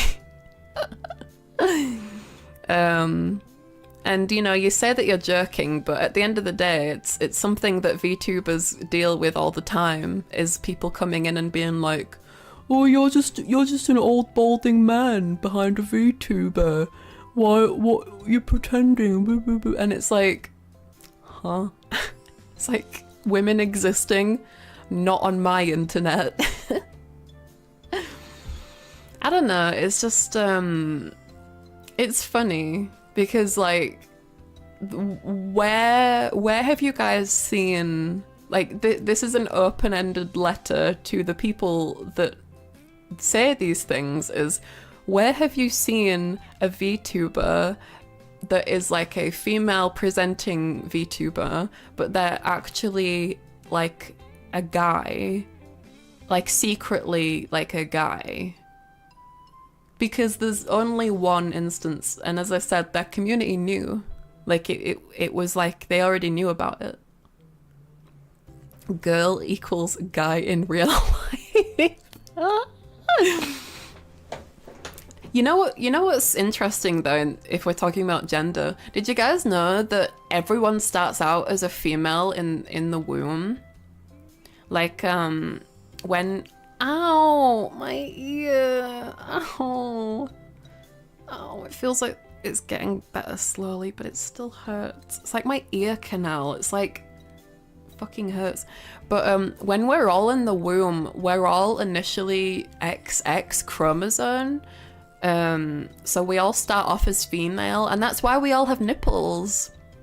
Because we all start out as female, as fetuses, and then a bit later on in the development of the fetus, the Y chromosome comes in, if it so deems. I know a lot about animatronics, but not as much about biology.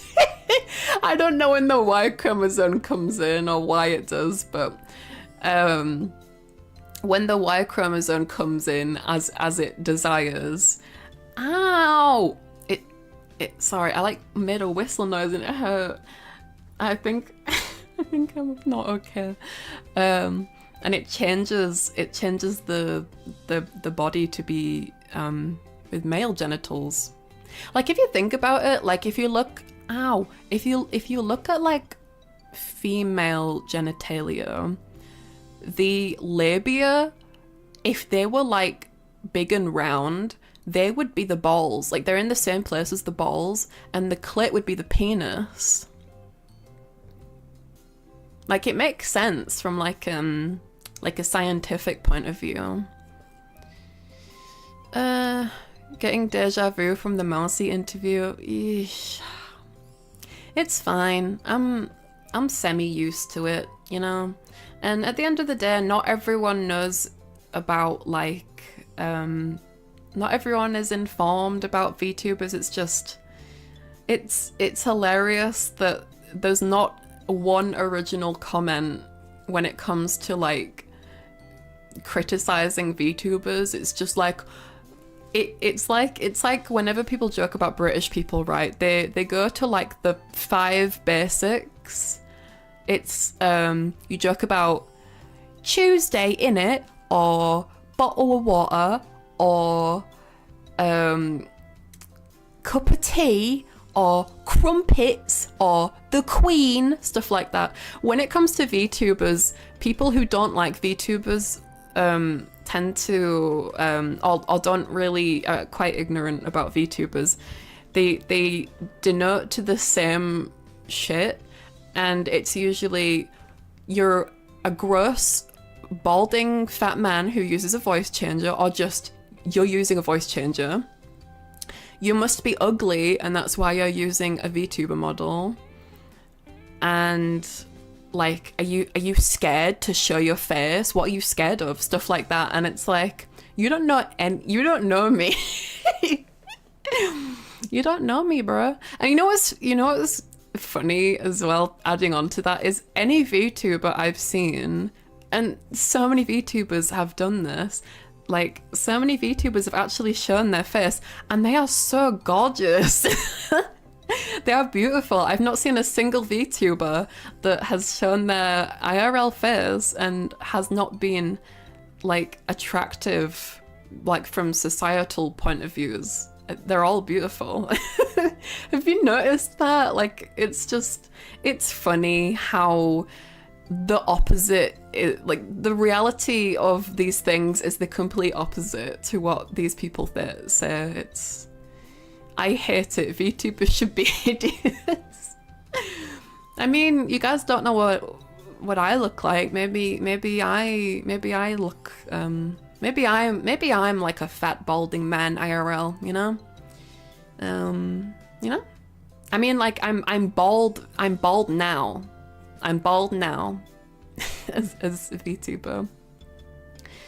Well, queen jokes are outdated now. True. Okay, they'll say something like, have you actually met the royal family? Stuff like that. I guess not just the queen, but ugly people can be VTubers too. No, yeah, I'm not saying that. I'm not saying that. Of course, anyone can be a VTuber. My point is just, anytime I've seen someone do a face reveal, they're always really pretty, or just, I don't know, they look nice. They don't need to be like stupendous looking, but whenever I've seen a VTuber do a face reveal, they always look pretty or handsome or nice. Like, you could even say that some aren't like, what's the word? Some aren't like attractive by societal standards, but to be honest, doesn't matter to me, because beauty's skin deep, you know? And at the end of the day, we're all just brains with electric skeletons moving around trying to get through the day. Magical electric skeletons with a brain, just trying to live. And you know, societal attractiveness changes so often. It's not very fair to be like, oh, someone's ugly or someone's attractive just based off of what everyone else thinks is attractive. Personally, I'm the kind of person who thinks that someone is more attractive if I like their personality more. You could call it like demisexuality, but I'm not even sure. I'm still learning about myself.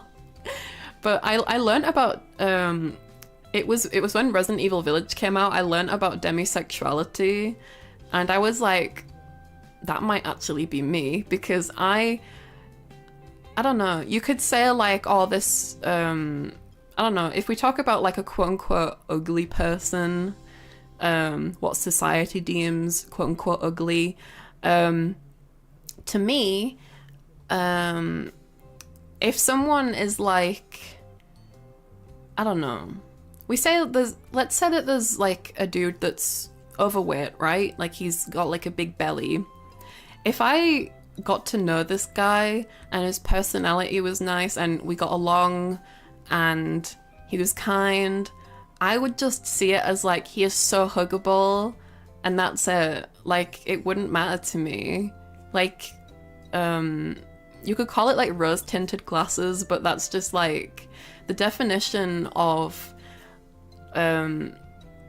thinking about someone's personality before their appearance. Like think of like, let me think. So think of when you've like eaten a cupcake that's like store-bought. It's okay, right? Like, it looks pretty, but it doesn't really have a lot of substance to it. But like if you make cupcakes at home, and even if they're not beautifully decorated because you're not an expert baker, they taste so nice because you put so much effort into it and you made it with like fresh ingredients. And I think I might be losing the point a little bit. You made it yourself and you had a great time in the process, and you know, it's better. I don't know, it's cupcakes don't have personalities. I'm just trying to make an analogy. I'm not talking specifically about cupcakes, Benjamin. We have electric skeletons. Well, like, our brain has a bunch of like electrical impulses in it, right? Like our brain sends messages to our arms and legs. Our brain sends electrical impulses to our body parts and organs to make them work, right? And yeah, it's like electrical synapses and impulses in our brains. So like move our nerves and our skeleton and stuff. So yeah, we are just like brains inside of an electric skeleton. When you think about it. Let's see. My flesh robot body is better than your flesh robot body. Okay. Whatever you say. Don't worry, when I do my face reveal, I'll try to be as hideous as possible, as people expect. I mean, like, that's subjective though, right? What some people deem hideous, other people could just be like, yeah, you need better skincare. Crap, I'm late, damn it. Good evening, Mimi. Good evening, Andy. Hello. Sorry, I have done the presentation and now I'm bald. I have done the presentation, I'm sorry. But I got a suggestion from the mods, which was to make it into its own video, and I would love to do that. So if you didn't catch the VOD, or if you didn't catch the stream, you can always watch the VOD. I kind of messed up a bunch of my lines earlier when I was doing the presentation, but if you didn't catch it, you can watch the VOD, and you can also stick around for the video that I'll be making. Let's see. I'm in. Well, Crazy, I'd need to get to know you first is the thing. Even if you are like a chunky fella, I need to get to know you because I'm not just gonna like you just because you're chunky. We'd need to get it's important to me that we'd get along and that, like, you know, we have chemistry, right? Let's see. Yeah, personality does matter the most, Axel. I agree. Like, you know what's funny is, do you guys remember when I talked about when I went to Alton Towers? And I was in a group of friends, and in that group was my very first boyfriend. I remember he wasn't conventionally attractive at all, but when I got to know him a bit more, I started to see things that I didn't think about before. Like, he had nice eyes, and he was a bit chunky, but like he had like he was like semi-strong, so like I don't know, like I just noticed things. And but then when I broke up with him, I noticed the things that I didn't like more. Like, it's just it's like I don't know, personality really does just matter more to me, and if we have chemistry, you know. Like, I know I joke a lot about sexual stuff and being like, oh yeah, like fucking and sex and stuff, but like at the end of the day, like I'm not, like I can only really be with someone that, you know, I have chemistry with, or like we just get each other, you know. It's crazy how people work, you know. We're animatronics in real life. Ho, ho, ho, ho, ho, ho, ho, ho, ho, ho. No worries, I'll catch it later. Okay, Andy. Let's see that. What if we have physics? I guess. that would work, but I'm trying to think of a joke. I don't I can't think of a joke. Well, we could fall into each other's arms. Because, like, gravity, I was never... Right, I studied triple science in high school because I thought science was really fucking interesting, but my favorite part of science was biology, and then physics, then chemistry. I really didn't like chemistry that much, but I also thought physics was interesting, but it was hard because there's so much about the world and the universe that we don't fully understand that I just got frustrated because it's like, I don't understand what the right answer is. So I liked biology because it's like, you know, people and bodies are interesting. That probably fell in line with my love for like animatronics and prosthetics though, right? Because in order to be a good practical effects artist, you've also got to have good knowledge of anatomy and the human body. Learning about myself. Gravity joke incoming. Shit. Love blinds in many ways, but beauty is in the eye of the beholder. Exactly, Jake. Exactly. It don't matter none what you look like. It don't matter what you wear. How many rings you got on your finger? I don't know. We have intel inside, but it's those bloody broken chips. Huh? What are you talking about? Are we talking about animatronics again, or are you talking about like fish and chips? What if we have biology? Then I think if we have biology, then, you know, I think things are getting a little bit steamy. You know what I'm saying? Hand holding. I mean that is what they mean when they say chemistry, right? But like, because when people say like, oh, we have chemistry, it just means like we get each other in that, like, we have similar interests and we have similar humors that like get each other. And even if you don't have similar interests or humors, like a lot of the time opposites attract, right? I don't know. If we have biology, there's a kid. I wouldn't know, I don't have a kid, but I'm pretty sure that there needs to be some biology involved in order to make a kid. And honestly, I don't know if I ever want a kid, because that sounds fucking terrifying and expensive. Mainly terrifying though. The concept of pregnancy scares the shit out of me. You know what's so cool though about the movie Alien is H.R. Geiger took a lot of inspiration from female anatomy to make like the xenomorph and the face hugger and all that cool stuff. Not that, I mean, the face hugger and the xenomorph are the same thing, but you know what I mean. Like the Nostromo, they literally call like mother, right? And the Nostromo at the start of the movie, the first movie, is connected to the big ship, and it disconnects almost like on an umbilical cord. It's a lot of really cool stuff.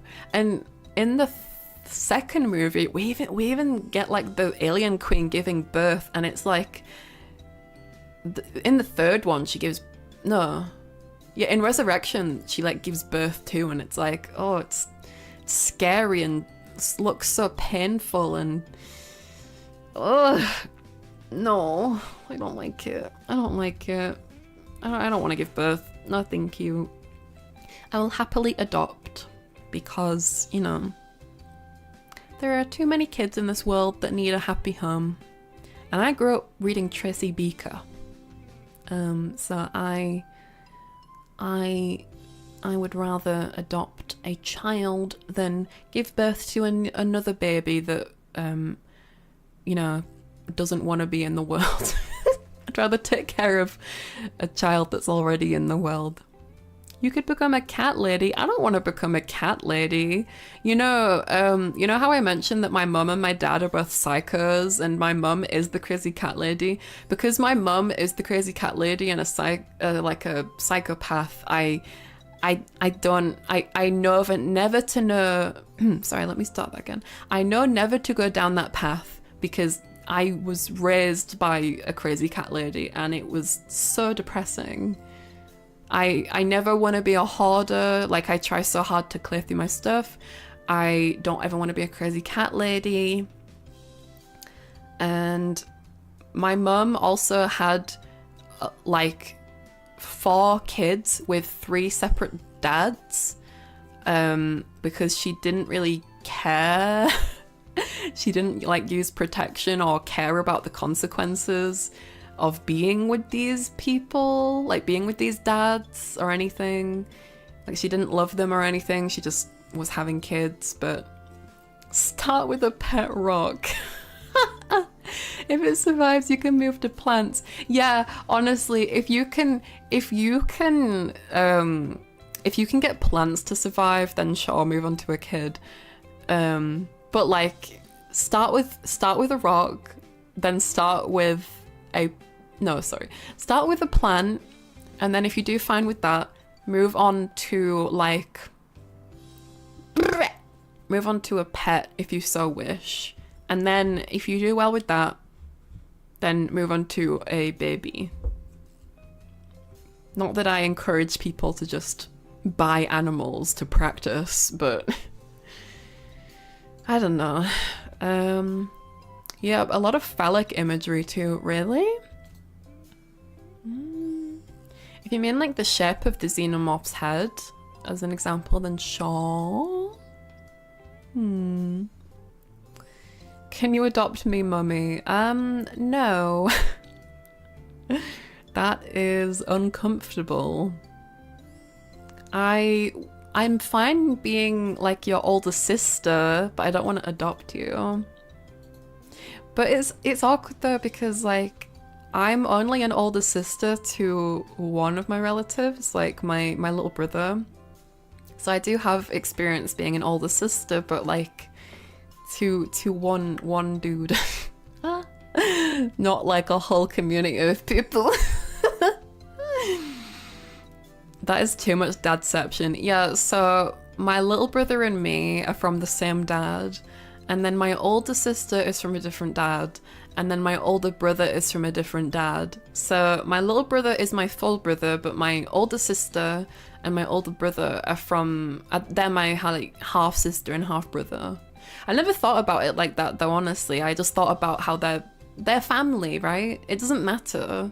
Like, even if your brother or sister isn't full blood, like if they are adopted, as we're talking about, like family is found, right? Like, found family is something that is important to me. I grew up, like, I didn't grow up with Drag Race, but I've watched a lot of Drag Race, and they have a lot of found family mentioned in that series, and it makes me happy. And you know, we didn't ask to be brought into this world by our parents, right? So if our parents treat us badly, or if our family treat us badly, I'd say it's okay to find a new family that will treat you well and treat you how you deserve to be treated. Family is what you make of it. Yeah, exactly. Mimi as a big sis would be an experience. Let me tell you what it's like being me being your big sister, okay? So let me think. We will argue because that's what siblings do. And one time me and my older sister farted in a shoebox and gave it to my little brother as a joke. And we'd play with those like gooey aliens you get in the capsules, and we always gave the gross ones to my brother. We always gave the gross ones that like were missing arms and stuff to my brother. And we played with these little scented dolls, and we always gave him the the ugliest, the quote-unquote ugliest and not nice smelling one that was like a peppermint scented one that had like goofy ass teeth and glasses and but we also have a lot of fun times. We grew up playing like play like Black Ops Zombies together, and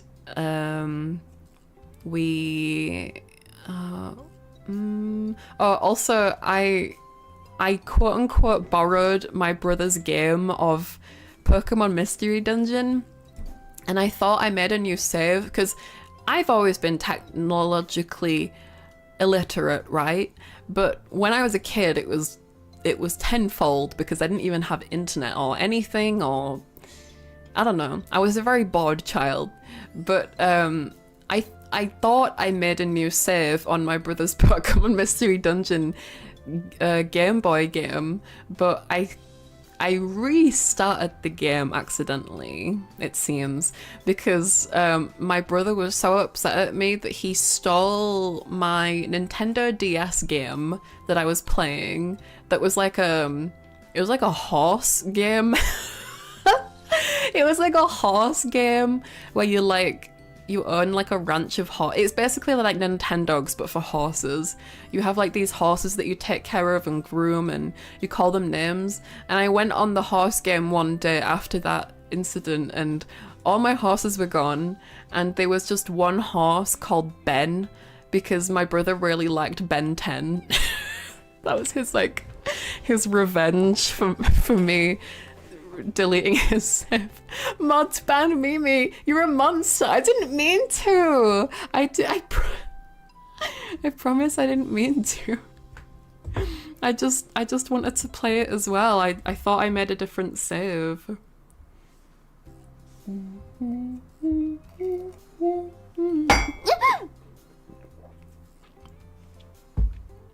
Jesus Christ. I just slammed my mug so hard on a different mug. How did that not break it? Oh my Jesus Christ. I'm okay. I just scared myself. I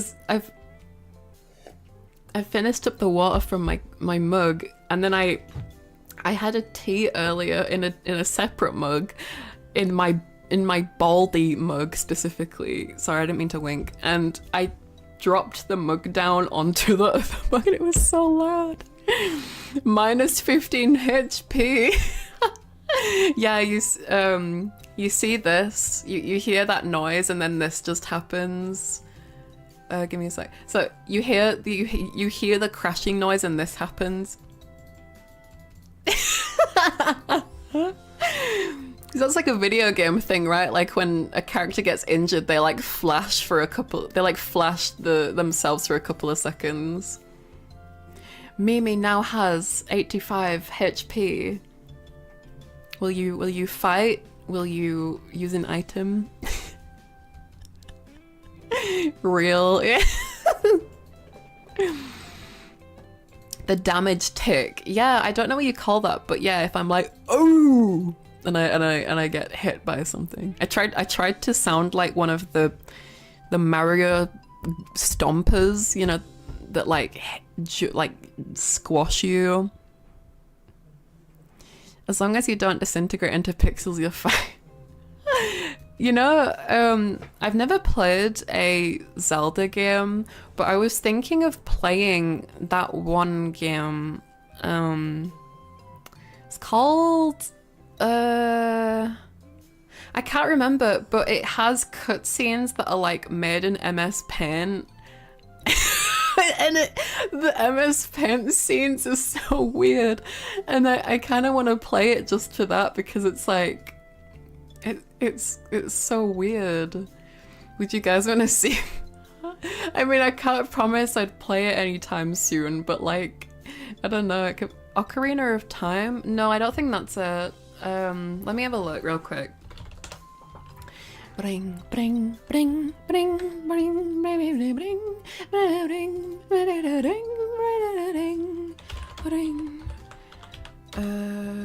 Link. I think it might be like Link the Faces of Evil, maybe.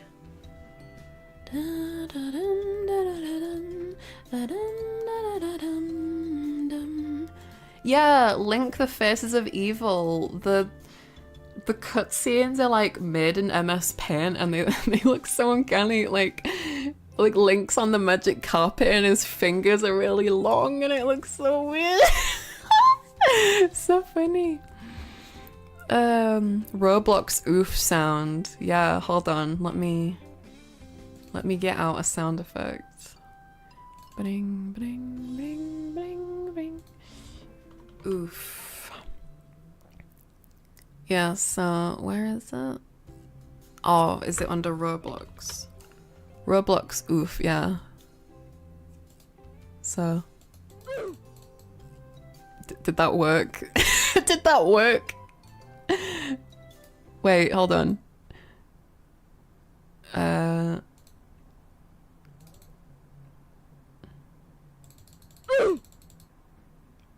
Did that work?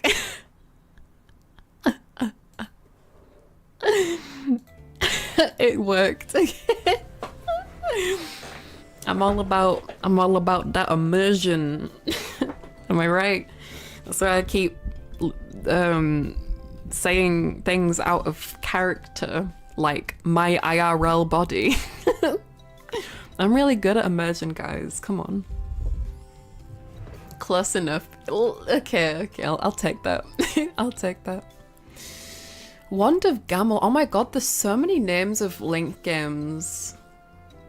Bro, I unintentionally did a little poem. There's so many names for Link games. You walk into the room and you say, he came. You roll into the street and with your friend and your friend says same. Am I right, ladies? Snents. Right, okay. Guys, we are going to raid into Alicia Delontano, my wonderful, wonderful senpai, who can hopefully help me with my model issues later. I'm joking, obviously. But we're gonna raid into Alicia. She's playing Akiba's Trip. Is that like the Mariana Strip? No, wait. What am I thinking of? I don't know what I'm thinking of. She's playing a visual novel, I think, it seems. It's like an anime game called Akiba's Trip. And we love her. She's my senpai from Gen 2 Solstier. She's my mama. She's not my model mama, but I call her mama because she's like so sweet and lovely to me. And it just went midnight! I feel like this is a great time to raid. Let's have the raid be... What should we have the raid message be? I can't think. I can't think. I can't think. Coming to a snuff raid. Snuff raid. Let's have it be snuff raid. Thank you guys for being here with me tonight. I will be back tomorrow morning for Good Me Morning episode 3, where we can have a nice morning chat, nice cup of tea, play some Wordle games together. And speaking of Alicia, we're actually going to be doing a collab together tomorrow night where we watch a YouTube horror movie where I can't remember its exact name. It's on her schedule. It has like a really long name. Snuffered, yes.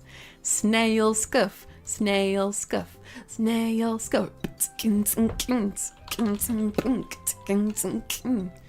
Let me get the name of the movie before I leave.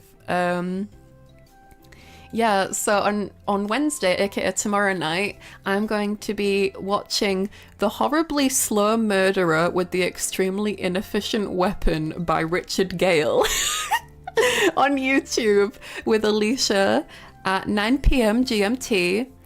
And we'll be back in the morning a little bit of a late morning, 11 a.m. GMT, because I want to sleep in a little bit. I've been a hard-working snail. Also, I've got to submit my taxes before 31st, and I haven't started it yet. I'm procrastinating so bad. But yeah, the movie is very funny. So feel free to stop by again tomorrow if you like. And yeah, thank you guys for hanging out with me. As I said, I'll be making this stream into a video. Well, I'll be redoing the presentation for a YouTube video. So if you missed the stream and you feel sad, don't worry, you can catch the VOD. And if you don't want to catch the VOD, then don't worry, I'll be making a video about it as well. And there'll be more presentations to come in the future about all kinds of stuff. Someone requested about horror movie monsters, and I'd love to do that. I'd need to think about it a little bit, but it'll come at some point. Okay, thank you guys for hanging out with me, and if I don't see you for the rest of the day, good morning, good afternoon. I should just keep this to the morning. Good morning, good afternoon. Fuck, good evening, good night. God damn it. Right, I'll see you guys later. I love you. Thank you for hanging out with me today. I love you. Thank you for enjoying my nerdy self. I love movie stuff. And there's more to come. I'll see you guys later. Let's go send Alicia Mama some love. Oh yes, I mean.